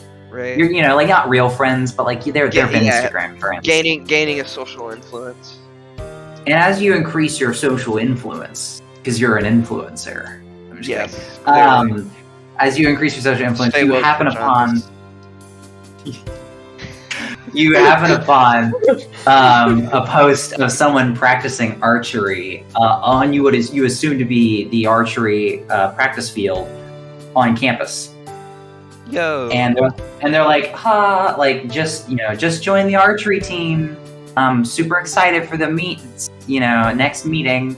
And you hear that the next archery meeting will be next week, and it will be the Wednesday of next week. Okay. Jane is just gonna keep that in mind. Maybe make like a Google Calendar, a Google Calendar reminder. A Boogle? It's a Boogle? Yes, a Boogle. It's like Bing and Google mixed. It's a Boogle. Bing and Google. Oh my god. So you make a Boogle calendar.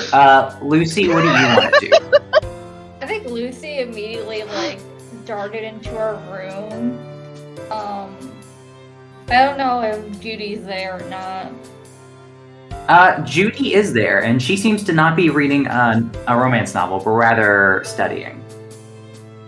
Yeah, Lucy just kind of like goes to her room and kind of just not slammed the door, but it definitely made a hefty sound. You slam the door. Judy kind of walks up to your door and starts knocking, and she's like, "Are you all right?" Did you tell Professor say linguist? Limerick. Limerick. Yeah. Did you tell Professor Limerick that my uncle was the famous author? Yeah, it might have come up in conversation when when we got there, and you went up to your desk and I talked to her a little bit about book club. That might have slipped out. I'm sorry. I didn't realize that didn't realize that she was going to act on it at all. Well, she invited me to book club, and then she wanted me to read her writing. Oh, that's awesome. Yeah, I know that she writes a little bit, but she keeps it hush hush. But that's awesome. I mean, that's some good repertoire. I mean, she's a teacher. If you read some of her writings, she could probably write you some really good recommendations for scholarships or organizations or anything. Yeah, I don't think I want to go to book club. Yes, No, please. I want you to go to book club. It's just hard. I'll just stay here. No, I will be there with you every step of the way. But everyone expects me to be like as good as my uncle was. Nobody does. I mean, she doesn't either. She doesn't think that you're going to write the next novel. She just wants somebody to hear her out. And she just trusts you. You have a foundation. She hasn't even met me. Like, she barely knows me. She just assumes that because, my uncle is a writer, that I'm gonna be a good writer. I think she just knows that you know what good writing is, not that you're a good writer. And I mean, if I was related to a famous guitarist, then maybe people would assume that I know what good guitar sounds like, and they'd probably be right, because that my relative would probably tell me in rants, or I would just see them perform so much that I know. She's not saying that you have to be anything. I'll think about it some more. Okay. Well, no rush, but Just don't tell any more people, okay? I won't. I mean, I can't help teachers knowing your last name, but I highly doubt anybody else is gonna know your uncle. I mean, he's not like he's not really big. It's just big enough for a fantasy nerd like our mythology teacher to know. Yeah, okay. I think I can tell you for a fact that that she's been having a lot of problems recently. She's been stuck in a rut, and she got into class late, and she just really wants somebody to look at her work. She hasn't been open about writing for a long time, and I think she just saw this as an opportunity. I'm sure she'll probably apologize next time you see her, because I'm sure she knows that wasn't necessarily the right way to react. Okay. I'll still think about it. Please do. For me, you don't have to say a word. I just want you to go, because I don't want you to get stuck in this place. I need you to go out. I don't want you to be like me, like I am sometimes, and just get stuck in my books and don't see anybody else. I want you to go out there and hang out with people. You're cool. Okay. I'm gonna go take a nap. All right. Character, man. If sadly, NPCs can't rank up social links with party members. but I really wish they could, because that's what that would have been. So He gets the ability to have his own persona. Yeah. So after that, do all of you meet together and talk about things and do things? Get ready to go talk to Long-Nosed Man. Yeah. Yeah. I am down with it. So where do you all meet?